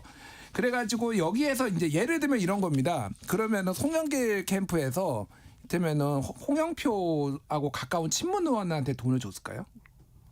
그러면은 뭐 상대방에서 이제 이미 네. 이거를 가지고 문제 삼을 수가 있잖아요. 이거 지금 캠프 안에서 얘기잖아요. 네, 그러니까 돈을 이제 받은 사람들이 누구냐를 특정했을 때 제가 말씀드리는 거는 중립적이거나 돈을 받아도 되는 사람이거나 아니면은 오히려 친명 아니면 친송영길에 가까운 사람들을 소위 말해서 표를 단속하는 차원에서 전당대회 며칠을 안 남겨놓고 이게 무슨 얘기냐면은 나와봐야겠지만 이름이 거론되는 사람들에서는 친문 쪽보다는 오히려 친명이 많은 가능성이 높다라는 거예요. 이게 그러니까 상당히 이재명 대표한테 압박으로 작용할 수 있다라는 거예요. 그러니까 이재명 대표가 직접적으로 여기에 개입을 하지 않았더라도 그러면 이거를 당을 쇄신하는데 할 수 있겠느냐? 이게 본인들하고 더 가까운 사람들이 더 많이 있을 때 이게 이제 비명계가 고리를 잡고 상당히 압박을 할 수 있는 개연성이 있는 거죠. 그래서 이재명 대표가 치지 못할 거다. 왜냐하면 그게 워낙 뭐 길지 않습니까? 송영길 대표 되고 그다음에 이재명 그 대표가 대선 후보가 되고 그다음에 대선이 끝난 후에 개항으로 가고 뭐 이런 전 과정을 보면 너무 둘이 가깝다. 그래서 이게 상당히 정리하기가 어려울 거다라는 얘기는 지금 여의도 정치권에 좀 파다하게 있는 것 같아요. 그러니까 비명계에서 더 당의 쇄신을 위해서 이재명이 물러나고 다른 사람이 앉아야지만 이거를 제대로 쇄신할 수 있다라는 목소리가 이제 나올 거라는 거죠. 그러니까. 비대위로 가야 된다. 비대위로 가야 된다. 그러니까 저는 뭐 이번 사건이 어찌됐건 간에 이재명 대표 사법 리스크에 이어서 당내에 잠복돼 있던 여러 가지 갈등의 불씨를 다시 한번 당기는 이제 그런 계기가 된 건 맞아요. 근데 이제 어쨌든 사건은 이미 일어난 거고 이걸 뭐 돌이키기도 어렵고 없던 일로 하기도 어려워요. 그러면 이제 중요한 건 어떻게 해결하느냐가 중요하거든요. 그 해결에 있어서 지금으로서는 어쨌든 이재명 대표가 중심이 될 수밖에 없어요. 좋든 싫든 내지는 자격이 있든 없든. 뭐 국민의힘 쪽에서는 이재명 대표가 그런 얘기할 자격이 있냐 이런 얘기 하는데 아니 뭐 어떡합니까 당대표인데 여기에 대해서 아무 말도 안 하고 그냥 넘어갈 수도 없는 거고. 그러나 이제 궁극적으로 봤을 때는 지금 김준일 대표가 얘기했던 그런 곤혹스러움이 있기 때문에 결국 이게 일종의 이제 전화위복, 일종의 이제 당 전면적인 쇄신과 내년 총선을 앞두고 민주당의 근본적 변화에 그런 가능성으로 이걸 연결시키려면 거기에 있어서는 이재명 대표가 중심이 되기가 어렵죠. 그런 면에서 봤을 때 이제 비명계 일각에서는 지금이라도 이재명 대표가 어쨌든 이 사건의 직접적 책임이 이재명 대표에게 있지는 않지만 한 걸음 물러섬으로써 당이 뭔가 변화하고 쇄신할 수 있는 그런 길을 열어줘야 되는 거 아니냐 이런 얘기가 나오는데 그게 과연 그렇게 될지는 모르겠어요. 그러나 지금 이 체제로 이걸 다 끌어안고 거기다 이재명 대표의 사법 리스크까지 끌어안고 총선을 치른다는 거는 쉽지가 않다. 이걸 뭐 검찰 독재다 야당 탄압이다 별로 설득력이 없잖아요. 뭐 이재명 대표 사건만 하더라도 그렇게 억지로 우기면서 뭔가 이게 좀 양당이 적대적 공생으로 가는 모습을 보일 수 있었을 텐데 이건 완전히 지금 지금 드러난 녹취록에 의해서 무너지는 상황이에요. 그 아까 프로야구 뭐 구단 얘기를 예로 들었는데 2008년에 있었던 그 한나라당 돈봉투 사건으로 2012년에 그 수사가 착수되고 결국에는 당명을 바꾸고 총선을 치릅니다. 당명도 바꾸고 박근혜 비대위원장으로 얼굴도 바꾸고. 그런 상황이 지금 내몰릴 수도 있을 만큼의 파장이 있는 사건이기 때문에 앞으로 이 문제를 어떻게 풀어나가느냐가 어떻게 보면 내년 총선을 앞두고 민주당이 처한 하나의 큰 고비이고 또한 계기다 이렇게 보입니다. 그러니까 이게 이번에 이 문제를 당이 잘 해결을 하면 어떤 이제 혁신의 고삐를 쥐고 조금 다른 전략으로 나갈 수 있는 것이고 그게 아니라 다 끌어안고 앉으면은 다 같이 죽는 거다. 이런 전망을 해주신 걸로 짧게 요거만 말씀드릴게요. 그러니까 2012년에 그 고승덕 의원이 폭로한 전당대회 돈봉투 사건 이후 그때 무슨 일이 일어났는지 잘 기억을 못하시는 분들이 많은데 박기태 의원이 국회의장이 1억 9천만 원을 현금으로 인출한 사실을 검찰에 밝혀냈어요. 그중에서 용처는 300만 원. 고성덕 의원한테 쓴 거고 네. 나머지 1억 8,700만 원은 도대체 어디다 썼는지 모르겠다라가 검찰의 결론이었거든요. 왜냐하면은 준 사람도 입을 닫고 이거 현금으로 오간 거기 때문에 받은 사람도 입을 닫으면은 밝혀낼 수는 없어요. 그래서 박희태 의원도 어쨌든 집행유예를 받았는데 이거는 조금 사건이 다른 게 이거는 지금 준 사람들이 적극적으로 검찰에서 형을 딜을 하려고 불 가능성도 있어요. 네. 그러니까 그때보다 더 심각하고 그때는 그래서 새누리당이 만들어졌습니다. 네. 한나라당이 없어지고 새누리당이 만들어졌는데 그러면 더불어민주당이 없어지고 뭐가 만들어질지 이제 이런 거를 이제 봐야 될 상황까지 지금 좀 예상을 해봐야 될 것 같아요. 그러니까요. 네. 취재해 보면 이제 지금 뭐 이정근 그 전 사무부총장의 휴대폰도 문제지만 강래구 한국감사협회장 이분이 사실상 주로 민주당에 오래 활동했던 당직자 출신이거든요. 그러니까 당직 말고는 별다른 이력이 없어요. 그러니까 이 사람이 당의 일종의 허브 같은 역할을 했기 때문에 이 사람 휴대폰까지 털렸으면 되게 힘든 상황으로 가고 있다고 봐야 된다라는 얘기가 민주당 안에서 나오고 있습니다. 그런데 국민의힘 쪽에서는 이걸 오히려 이제 공격을 하는 포인트로 잡고 있는 것 같습니다. 지금 이게 뭐 검수완박에 목을 맨 이유가 여기 있었다 이런 주장도 국민의힘에서는 하고 있는데요. 뭐 별별 얘기가 나옵니다. 김기현 대표가 오늘은 이재명 대표가 대선 후보로 선출되는 과정에서도 돈 봉투가 오갔다는 소문이 있었다. 뭐 이런 주장이 나오고 있기도 합니다. 그러니까 또 민주당에서는 또 반대 입장을 또 얘기도 합니다. 이렇게 막 일파만파 커지는 것은 좀 어떻게 보십니까? 아니 국민의힘 입장에서 당연히 오랜만에 건수 잡았다라고 하고 정치 공세를 세게 취할 텐데 네.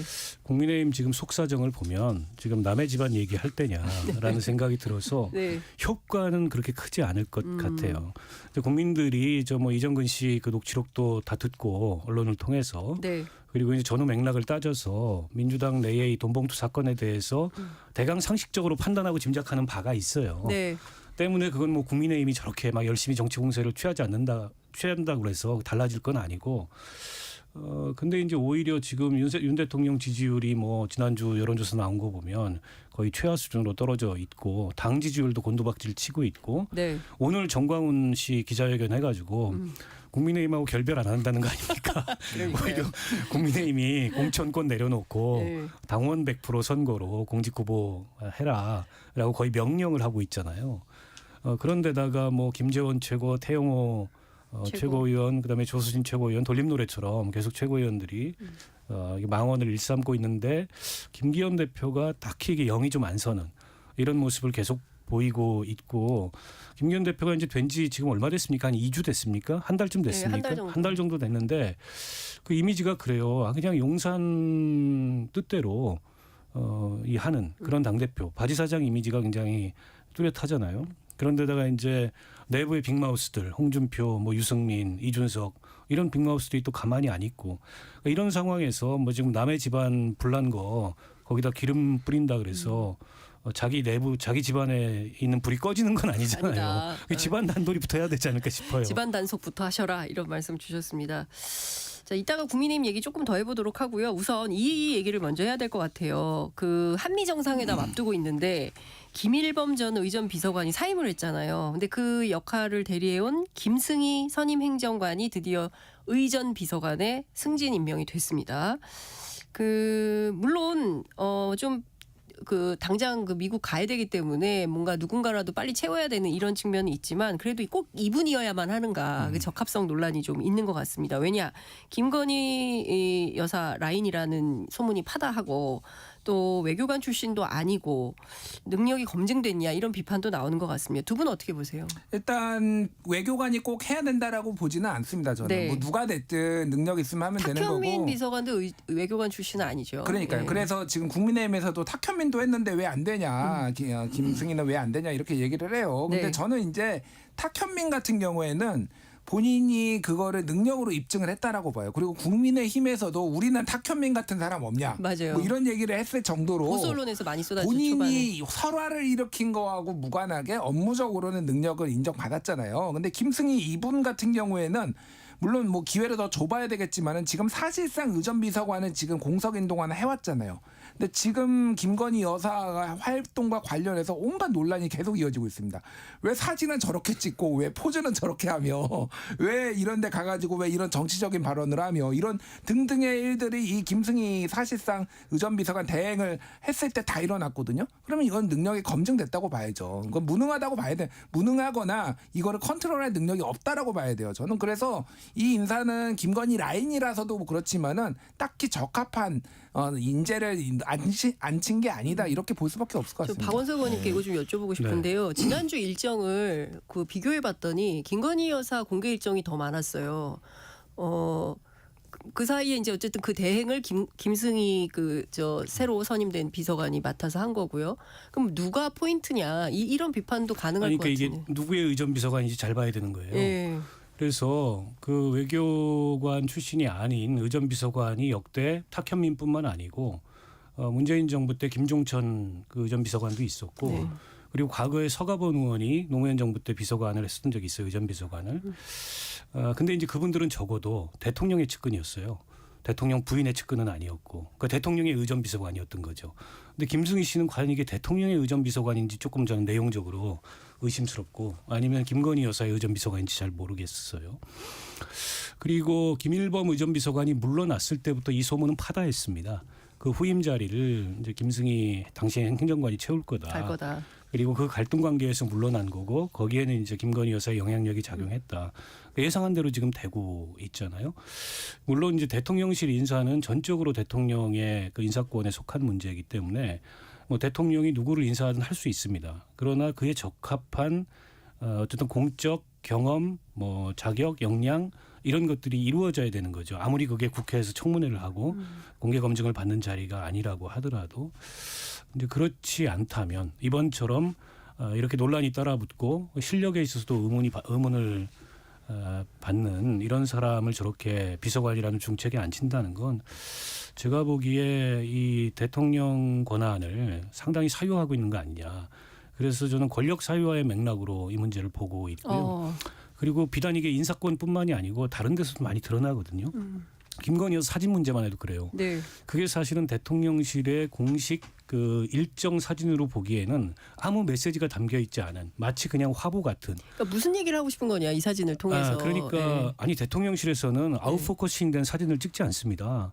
근데 그렇게 아련하게 아웃포커싱된 사진을 그 대통령실 공식 행사 사진으로 올려놓고 이거는 저런 행사 사진을 찍은 사람들한테 물어보면 이건 뭐 상식에 좀 벗어나는 이제 그런 거라고 얘기를 할 뿐만 아니라 대통령보다 더 사진의 중심에 가 있는 동일한 행사에서 그런데다가 심지어 메시지마저 좀 월권인 예를 들어서 뭐 개식용 이거를 그러니까요. 임기 내에 정부 임기 내에 종료하겠다. 뭐 대통령이 하실 얘기지 영부인이 할 얘기가 아니죠. 정치 발언이 점점 많아지고 있어요. 아니 그러니까요. 정책에도 관여하는. 그런 면에서 봤을 때 아니 영부인이 뭐 조용한 내조 포기하고 공식적 내조를 할 수 있는데 그러려면은 대선 기간에 얘기해왔던 입장을 변경하는 거에 대한 국민적 이해를 구하는 얘기가 있어야 되고 또 공식적인 체계를 만들어서 투명하고 체계적으로 관리가 되도록 해야 되는데 아마도 제2부속실이라는 명칭이 마음에 안 드는 게 아닐까. 내가 왜 제2냐 그리고 내가 왜 부속이냐. 그래서 그냥 영부인실을 만들어드리면 어떨까. 영부인은 쓰지 않겠다 그랬어요. 대통령 부인이라는 게 공식 입장입니다. 네, 대통령 부인실을 만들어드리면 어떨까. 대신에 공식적이고 투명하게 관리받는 걸 전제로 뭐 그런 생각마저 들 정도입니다. 그러니까요. 사실은 그 공개 일정이 나흘간 연속 있었고 그 부분에 대해서 말씀하신 대로 정치적 메시지도 많이 나오고 했기 때문에 뭐냐 이런 비판이 좀 여의도 정치권 안에는 있는 것 같습니다. 그리고요. 알력설도 돌았어요. 그때 당시에. 그러니까 무슨 얘기냐면 외교안보 라인이 뭐 연달아 교체되는데 김성환 안보실장 그다음에 이문희 외교비서관 물러날 때 무슨 일이 있었냐 이런 비판이 있었는데 이게 굳어지는 거 아니냐 이런 얘기도 나옵니다. 그러니까 뭐 이거는 아직도 뭐 네. 김성환, 이문희 두 분이 물러난 거는 블랙핑크 때문이냐 아니면은 포탄 155mm 포탄 그거 이동 계획 때문이냐. 이동 계획 때문이냐 아직도 지금 미궁에 빠져 있고 잘 모르겠는데 최소한 지금 의전비서관하고 이 선임행정관 김승희 선임행정관하고의 알력은 사실상 사실로 확인된 거 아니냐 이 정도면은 뭐 그렇게 봐야 될 것 같아요. 그래서 중요한 건 아까 전에 뭐 다 박원석 의원님이 말씀해 주셨고 네. 최소한 조금 이 정제된 사진만 올려도 좀 덜할 것 같아요. 저는 그 사진만. 예. 아니 왜냐하면은 그 김건희 여사가 좋아하는 포즈가 있어요. 이렇게 뒤를 보면서 45도로 보는 요 각도가 있거든요. 요 각도. 요거 하나 찍어서 재현을. 아니요. 요 각도 굉장히 김준일 좋아하시는데 버전으로 하나. 저는 유튜브 보시면 이거 전 세계 봐야 어느 영부인도 이 각도로 이렇게 찍는 사진을 올리는 걸 본 적이 없습니다. 예. 퍼스트 레이디가. 예. 그러니까 굉장히 이상해요. 그러니까 사진 잘. 그게 본인들은 이게 멋있다라고 생각하는지 잘 모르겠는데 되게 기괴합니다. 기괴하니까 조금 미적 감각을 좀 회복하시라 좀 이런 말씀을 드리고 싶어요. 예. 방금 전에 그 포즈가 제가 보기에는 김건희 여사자라고 김준일 자 같이 붙어가지고 유튜브로 이거 보셔야 되는데. 기괴합니다. 아 진짜 진짜 기괴하네요. 그러니까 지금 그 권력 사유화 얘기가 계속 나오고 있고 뭐 이런 비판이 좀 나오고 있는데 별로 개의치 않는 것 같아요. 개의치 않는 게 더 문제죠. 사실은 대통령은 끊임없이 여론도 살피고 국민의 눈치도 보고 국회의 눈치도 보고 심지어 여당의 눈치도 보고 그렇게 하는 겁니다. 그런 거 하나도 안 보고 내가 하고 싶은 대로 내키는 대로 내 마음대로 할 수 있는 자리가 대통령이 자리가 아니에요. 근데 윤 대통령 최근의 모습을 보면 그러신 것 같고 가장 그 상징적인 모습이 일광도열입니다. 그게 공식 행사가 아니었잖아요. 예. 공식 행사가 아니었잖아요. 네. 공식 행사는 백스코에서 끝났죠. 그 시간에 굳이 술을 안 먹어도 되는데 그 뭐 장관들 공무원들 회식하신 거라고 했어요. 다 도등해가지고 아니 뭐 회식이니까 술자리였겠죠. 뭐 술자리까지 간 것도 그럴 수 있는데 그러려면 표 안 나게 들키지 않게 밖으로 드러나지 않게 왜냐하면 비공개 일정이었기 때문에 근데 보란 듯이 간 거지 않습니까? 그리고 보란 듯이 사진이 찍혔고 전혀 개의치 않겠다.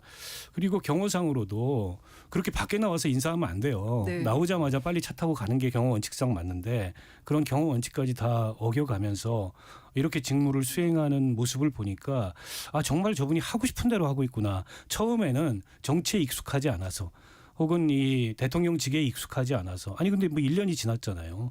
그럼에도 불구하고 저런 모습을 보이는 것 자체가 이게 대한민국의 1호 공인으로서 누구보다 공적 책무에 대한 경각심과 긴장감이 높아야 될 대통령의 위치에서 그런 거 개의치 않고 나 하고 싶은 대로 한다.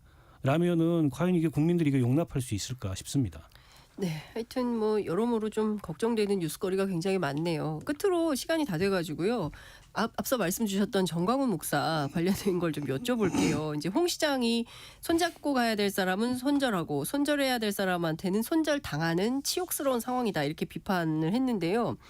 그 황교안 전 대표가 오늘 아침에 KBS 라디오에서 인터뷰를 하면서 그분이 타락했다 이런 주장을 합니다.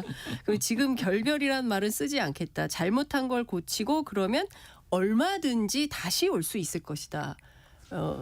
헤어지고 다시 만날 것을 약속하고 있습니다. 이 어떻게 될까요? 이 전광훈 목사와 그 국민의힘과의 이 관계는 어떻게 마무리되는 겁니까? 아니 그러니까 처음에 손절할 줄 알았더니 손절 당했다 했는데 네. 내용을 보니까 손절 당한 것도 아니에요 지금. 손절할 생각이 없어 보이긴 전혀 해요. 손절할 생각이 없어 보이는데. 점령하겠다죠. 예. 점령. 점령하라 운동입니다 저게. 그렇네요. 오큐파이인데 이게 중요한 거는 그런 것 같아요. 지금 황교안 대표 같은 경우에도 결별이란 말은 쓰지 않겠다. 잘못한 걸 고치고 그러면 다시 돌아올 수 있는 거라고 얘기했는데 네네. 이분은 한 번도 고쳐진 적이 없고요. 네. 지금부터 처음부터 끝까지 똑같았어요. 네. 이분은 똑같은데 다른 정치인들이 가서 황교안 아니 필요하네 안 필요하네 이러고 있잖아요. 그러니까 그냥 국민의힘은 항상 본인들이 필요하면은 정강훈을 갖다 쓴 거고 그게 다시 한번 확인되는 것 같아요. 지금 오늘 황교안 대표도 고소 고발까지 하신 분이 다시 고쳐 쓰겠다 이렇게 하시면은 도대체 누가 이거를 이 사람하고 거리를 둘 수 있겠나 이런 생각이 들어서 그러니까요. 참 갑갑하네요. 답답합니다. 아유 제가 너무 KBS 애청자여가지고 실수를 했는데요. 황교안 전 대표 오늘 인터뷰는 KBS가 아니고 CBS였습니다. 정정하겠습니다. 죄송합니다. 뵙습니다, 저는. 그러니까요. 하여튼 지금 뭐 마무리를 해야 될 시간이어가지고 뭐 그 30초만 드릴 수 있을 아니 것 뭐 같아요. 극우하고 선긋기 안 될 겁니다. 그런데다가 이제 당내 경선 룰을 당원 100%를 만들어놨기 때문에 정광훈 씨 같은 발상을 하는 거죠. 잘하면 우리가 우리의 영향력을 가지고 국민의힘을 좌지우지할 수도 있겠다. 그 빌미를 저는 깔아준 거예요. 때문에 저게 되겠습니까? 제가 보기에는 김기현 대표 뭐 말로는 뭐 그분하고 우리하고 관계가 없다지만 단호하게 못하잖아요. 성직자라 그런지 그분이. 그래서 저는 내년 총선까지 계속 저렇게 갈 거고 저게 국민의힘에 상당한 좀 위험 요인이 될 거라고 봐요. 부담 요인이 될 수 있겠다라는 말씀 주셨습니다. 오늘 두 분 말씀 여기까지 들어야 될 것 같습니다. 고맙습니다. 네, 감사합니다. 네, 지금까지 박원석 전 의원, 김준일 뉴스톱 수석 에디터와 함께했습니다. Splish splash, I was taking a bath. Long about a Saturday night. Yeah. 점심 먹고 유쾌한 시사 디저트 한 입. 최영일의 시사본부.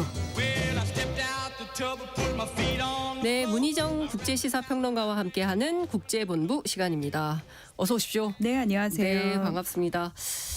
자, 일본 기시다 총리가 앞서 한입뉴스에서도 전해드렸는데요. 연설하기 직전에 폭발물이 터지는 사건이 발생했습니다. 이 소식부터 전해주시죠. 네, 지난 토요일 오전 11시 30분쯤에 기시다 총리가 이제 그 지원 연설을 하기 위해서 이제 바깥에 쪽에서 이제 준비를 하고 있었는데 그때 이제 어떤 남성이 폭발물을 투척을 했고 한 50초 후에 빵 하고 네. 터진 거예요. 그러니까 은색통으로 보이는 물건이었는데 다행히 기시다 총리는 무사히 피신했고요. 용의자는 현장에서 처음에는 어부라고 그러죠. 예, 어부와 경찰에 의해서 체포가 됐습니다. 자, 당시 연설회장에 수백 명의 청중이 있었지만 폭발이 크진 않았고 지역 주민과 경찰 등 2명이 경미한 부상을 입었다고 합니다. 근데 이게 왜 이제 저는 경호원인 줄 알았어요. 그러니까요. 예, 예. 엄청 날렵하게. 예. 경찰보다 먼저 제시에 네. 나섰다고 해서 참 대단한 것 같습니다. 사실 지난해 7월에 아베 신조 전 총리가 그러니까요. 참의원 선거 유세 도중에 산탄총에 맞아가지고 사망을 하지 않았습니까? 근데 현직 총리를 상대로 또다시 이제 테러가 발생을 하니까 일본 열도가 지금 굉장히 이제 긴장을 하고 있는 건데요. 기시다 총리는 1시간 후부터 예정된 연설을 그대로 했다라고 합니다. 그러면서 지금 기시다 총리의 지지율이 10% 이상 올랐다 이런 얘기도 있죠. 테러를 당했는데 왜 지지율이 오르는지는 모르겠습니다. 네. 예. 예전에 저희도 그런 일이 있었죠. 선거 네. 과정에서 희한하죠. 예, 모 후보가 테러 당한 다음에 네. 당선이 많이 되고 그런 일도 있었습니다. 그렇습니다. 아무튼 그래서 지금 중의원 보궐선거 앞두고 선거 운동 중에 이런 일이 벌어졌고 이게 과연 그러면 자민당에 어떤 영향을 미칠 것이냐. 아마도 이제 조금 더 많은 표를 얻지 않겠느냐 이런 얘기들이 나오고 있죠. 일종의 동정표 여론 이런 게 작용할 수 있겠다라는 전망도 나오는 것 같습니다. 네. 범행 동기는 밝혀졌습니까? 아니요. 그 묵비권을 지금 행사하고 있는데요. 그런데 되게 이상한 게 뭐냐면 아베 전 총리 같은 경우에는 범인이 용의자가 잡히고 나서 곧바로 보도들이 엄청 쏟아졌어요. 동기라든지 이 사람이 어떤 사람인지에 대해서 너무 자세하게 빨리 나와서 그게 오히려 이상할 정도였는데 이 사람 같은 경우에는 그 반대로 계속 묵비권 행사 중에 있다라는 얘기만 나오더니 지금은 그 위력 업무 방해 혐의로 검찰로 송치를 한 상태라고 합니다. 24세의 기무라 류지라는 남성으로 밝혀졌는데요. 이제 처음 던진 게 거의 연막탄 수준으로 제대로 터지지 않았고 이제 다시 하나를 더 들고 있다가 잡혔는데 가방 속에 다른 흉기도 있었다 이런 얘기도 나오고 자택을 압수를 해보니까 화약으로 추정되는 분말이라든지 다양한 공구류 파이프 이런 것들이 나왔다고 합니다. 니혼 게이자이 신문은 사회에 대한 개인적 반감 때문에 혼자 테러를 자행하는 일명 외로운 늑대일 가능성이 높다라고 보도를 하고 있는데 추측일 뿐이고요. 지금 정확한 건 정말 알 수가 없습니다. 근데 다음 달에 사실 G7 정상회의가 히로시마에서 예정이 돼 있는 상황인데 그렇습니다. 이 경우가 지난 아베 총리 때하고 뭐가 다르냐. 달라진 게 전혀 없다. 이런 얘기들이 나오고 있어가지고 이 경호 시스템에 대한 대대적인 검증이 좀 필요한 것 같다. 이런 얘기들을 하고 있습니다. 그렇습니다. 어쨌든 일본 입장에서는 굉장히 큰 국제회의를 앞두고 있는 상황에서 현직 총리가 이런 테러를 당했다는 데에 대해서 굉장히 놀라울 것 같기도 하고 특별히 다른 것은 몰라도 이 경호 문제는 반드시 해결해야 된다 이런 여론이 있을 것 같습니다. 그렇습니다. 자, 미국 국방부 기밀 문건 유출 범인을 체포를 했지 않습니까? 주 그렇습니다. 방위군 일병으로 밝혀졌는데요. 지금 상황은 좀 어떻게 돼가고 있습니까? 주말 사이에. 네, 이 사람이 이제 잡힌 지 하루도 안 돼서 이제 법정에 출석을 했죠. 구속 적부심 심사를 받는다라고 하는데요. 이제 관련 관련해 가지고 처음에는 누가 유출을 했는지와 관련해 가지고 많은 보도들이 나오다가 지금은 이제 일단 잡혔잖아요. 그래서 도대체 이 사람이 어떻게 유출하게 됐고 이 유출에서 어떻게 확산이 됐는지까지 지금 이제 그 과정을 추적을 하고 있는 상황이고 관련된 보도들이 계속해서 나오고 있고요. 더불어서 그 문건 내용 하나에 대한 분석 기사들이 계속 쏟아지고 있는 상황입니다. 근데 이제 많은 사람들이 공군 일병인데 어떻게 이렇게 1급 기밀 문건에 이렇게 쉽게 접근했지라는 의구심을 다들 가지고 계신 것 같아요. 근데 그게 원래 이제 그 전까지는 이렇게 조금 타이트하게 안보가 좀 보안이 지켜지다가 2001년 9.11 테러 때 사실 정보기관이 미국 내에 굉장히 많지 않습니까? 10개가 넘거든요. 그러니까 그 정보기관들끼리 사실은 경쟁을 하다 보니까 제대로 이게 뭐라고 해야 되죠? 정보가 취합이 안 되는 거예요. 그래서 이래서는 안 되겠다라고 해서 이걸 조금 많은 사람들한테 열어줬는데 그게 생각보다 너무 많은 사람들한테 열려 있었다라는 거죠. 그래서 이 부분과 관련해 가지고도 이거 보안 시스템 다시 정비를 해야 된다라는 얘기가 나오고 있고요. 이제 이 일병도 지난해 12월부터 본인이 유출을 했는데 처음에는 그냥 옮겨 적는 방식이었다가 소심했다가 이제 점점 대담해지는 거예요. 본인이 들키질 않으니까 집으로 문서를 아예 출력을 해가지고 가져가서 찍었다라는 거 아닙니까? 그리고 그 사진 파일을 올렸다라고 하죠. 일단 지금은 국방정보의 미승인 보유 및 전송, 기밀문건 자료의 미승인 반출 및 보유 등 2개 혐의를 적용해가지고 재판을 받을 예정이고요. 바이든 대통령은 일병이 어떻게 이렇게 많은 군 비밀 정보에 접근할 수 있었는지 파악해라. 라고 지시를 내린 상황입니다.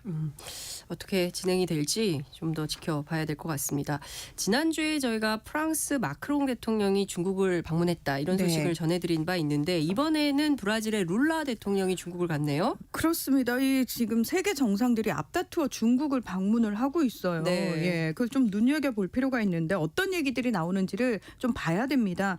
지난 12일 룰라 대통령이 상원의장을 포함해서 연방의원 39명 그리고 재계 인사 240명 그러니까 정말 대규모 사절단을 이끌고 상하이로 먼저 갔습니다. 자, 상하이로 간 이유가 있습니다. 상하이에는 신개발은행이라고 하는 본부가 있는데요. 여기가 어디냐? 서방 국가 주도의 금융체제에 대항하기 위해서 2015년에 브라질, 러시아, 인도, 중국, 남아프리카 공화국 일명 브릭스라고 하죠. 예, 브릭스가 주도해서 세운 국제은행입니다. 자, 여기 지금 총재가 누구냐? 룰라 대통령의 뒤를 이어서 브라질 대통령을 지낸 지우마 호세프 총리입니다. 예. 이분을 만나러 간 거고요. 그리고 곧 이어서 중국 최대 통신 장비 업체인 화웨이의 혁신센터를 방문을 했습니다. 다음 날 14일은 베이징에서 시진핑 국가주석과 정상회담을 했는데요. 자, 여기서 양국 정상이 미국 일강 체제에 맞선 다자주의를 강화하자 이렇게 주장을 했습니다. 그리고 두 나라의 전면적 전략 동반자 관계 심화를 위한 공동 성명도 함께 발표를 했습니다. 중국에서는 룰라 대통령이 중국 인민의 오랜 친구다 이렇게 막 치켜 세우면서 엄청나게 방문을 대대적으로 환영하는 모습이었는데 자, 그러면 중국과 브라질 어떤 관계냐? 자, 14년 동안 브라질의 최대 무역 파트너가 바로 중국입니다. 그리고 지난해 한 해 그 양국 간의 교역액만 우리나라 돈으로 226조 원이 넘습니다. 네. 우리도 굉장히 파트너십이 좋았던 나라가 중국입니다. 그런데 지금 상황이 상당히 어렵게 된 이런 상황인데 어쨌거나 국제사회에서 최근에 자유무역을 제일 강조를 열심히 하는 게 바로 중국이에요. 원래 미국이었거든요. 그런데 미국은 오히려 자국 우선주의로 가고 있어요. 동맹국에게도 본인의 이익을 앞세우는 아니 그 미국의 국익을 앞세우는 이런 상황이기 때문에 이 가치 동맹 어디로 간 거냐 이런 얘기가 나오기도 합니다. 그 예전에 미국이요 걸핏하면은 그 무역법 위반으로 걸었던 게 뭐냐면은 자국 기업한테 지원금 주지 말란 말이야, 보조금 주지 말란 말이야 이러면서 중국도 그런 식으로 쪼았거든요. 미국이. 근데 지금은 미국이 반대로 자신들의 기업들에게 보조금을 주고 있죠. 그럼에도 불구하고 미국 입장에서 상당히 불편할 것 같습니다. 싫죠. 중국과 브라질이 가까워지는 모습 이거 불편하다 이럴 것 같은데요. 그렇습니다. 그 사실 러시아가 우크라이나를 침공한 이후에 중국과 러시아가 힘을 합쳐가지고 서방에 이렇게 대항하는 모습을 보일 때 기반으로 삼았던 단체가 브릭스입니다. 그러니까 브릭스를 중심으로 이제 힘을 모아가지고 서방에 이제 대항하는 그런 모양새였는데 룰라 대통령이 사실 이 그 말 그대로 서방 금융의 중심에 대항하는 신개발 은행 거기부터 갔고 뿐만 아니라 화웨이 이곳은 사실 미국이 끔찍하게 싫어하는 곳 아닙니까? 반화웨이 동맹을 확장시켰던 곳이고요. 네. 그런데 이제 여기 혁신센터를 룰라 대통령이 가서 우리 반도체까지 중국하고 협업할 거야라는 얘기를 한 거죠. 그러면서 룰라 대통령이 뭐라고 얘기를 했냐면 브라질은 중국과의 관계에 있어서 어떤 선입견도 가지고 있지 않다. 네. 그리고 누구도 브라질이 중국과의 관계를 강화하는 것은 막을 수 없다. 아니 우리가 하는데 왜 내정 간섭이야? 이 말인 거죠. 자, 그래서 블룸버그 통신이 뭐라고 얘기를 했냐면은 아무래도 이 개발도상국의 대표자 역할을 하려는 중국의 노력에 브라질의 이런 방문이 굉장히 도움이 되지 않겠느냐. 그리고 다른 나라들한테도 영향을 미칠 것이다라고 얘기를 하고 있는데 아니나 다를까 룰라 대통령이 베이징을 떠나면서요. 미국은 전쟁을 부추기기를 그만두고 평화 대화를 시작해야 한다. 이러면서 중국과 한 목소리를 냈습니다. 자, 그리고 또 하나. 중국 사실 몇 년 전부터 달러 중심 체제의 반기를 들면서 위안화 확산에 엄청 열을 올리고 있지 않습니까? 근데 룰라 대통령이 신개발 은행을 방문한 자리에서 뭐라고 얘기를 했냐면 매일 밤 나는 왜 모든 국가들은 미국 달러화에 기반해서 무역을 해야 하는가를 자문한다. 왜 우리는 자국 통화에 기반한 무역을 할 수 없는가? 금 본위제가 사라진 뒤 달러를 기축통으로 결정한 이는 누구였나? 이건 미국 입장에서 굉장히 싫은 소리거든요. 근데 이미 지난달 29일 이 브라질하고 중국은 그냥 우리들끼리 무역을 할 때는 달러 매개로 쓰지 말자라고 얘기를 하는 겁니까? 그렇습니다. 예, 그래가지고 지금 중국은 이미 이 합의에 따라서 브라질 업체들이 달러 결제망인 국제은행 간 통신협회 일명 스위프트 서방이 러시아를 제재할 때 여기서 퇴출시킬 거야라고 얘기를 했었죠. 예, 요거 대신에 중국에서 만든 국경 간 위안화 지급 시스템을 이용토록 함으로써 위안화의 국제화를 확대하고 있습니다. 국제사회가 긴박하게 돌아가고 있습니다. 미국 중심의 체제에서 이제 그 미중 양국의 갈등이 격화하면서 맞습니다. 거기다가 마크롱 대통령이 중국 가고 그리고 나서 이제 서방 국가들끼리 균열이 본격화되고 있는 가운데 그렇죠. 지금 룰라까지 갔기 때문에 유럽, 남미 다 지금 중국 편이 되는 겁니까? 그러진 않겠죠? 그냥 저는 이렇게 봐요. 되게 현명한 실리 외교를 하고 있는 거다. 예. 네. 자, 이 마크롱 대통령 방중 후폭풍이 상당합니다. 중국 방문 마치고 귀국하는 비행기에서 아주 굉장히 세게 얘기를 했어요. 유럽은 미국의 동맹이지 속국이 아니다. 네. 우린 우리의 길을 가겠다라는 식으로 계속 얘기를 했거든요. 근데 동유럽 국가들은 러시아를 견제하기 위해서라도 미국이 필요한데 마크롱이 우리 뒷배가 돼줄 것도 아니면서 왜 자꾸 유럽에 균열을 내냐고 지금 볼멘 소리를 하고 있는 상황입니다. 그렇군요. 예. 어찌됐든 유럽이 어떻게 또 움직이는지 뭐 지켜봐야 될 것 같습니다. 네. 오늘 시간이 다 돼가지고 여기까지 들어야 될 것 같습니다. 잘 들었습니다. 네, 고맙습니다. 네, 지금까지 문희정 국제시사평론가와 국제본부 함께했습니다. 최영일의 시사본부 오늘 준비한 순서는 여기까지입니다. 저는 건강상의 이유로 자리를 비운 최영일 평론가를 대신해서 진행을 맡은 장윤선이었습니다. 저는 내일 낮 12시 20분에 다시 찾아뵙겠습니다. 감사합니다.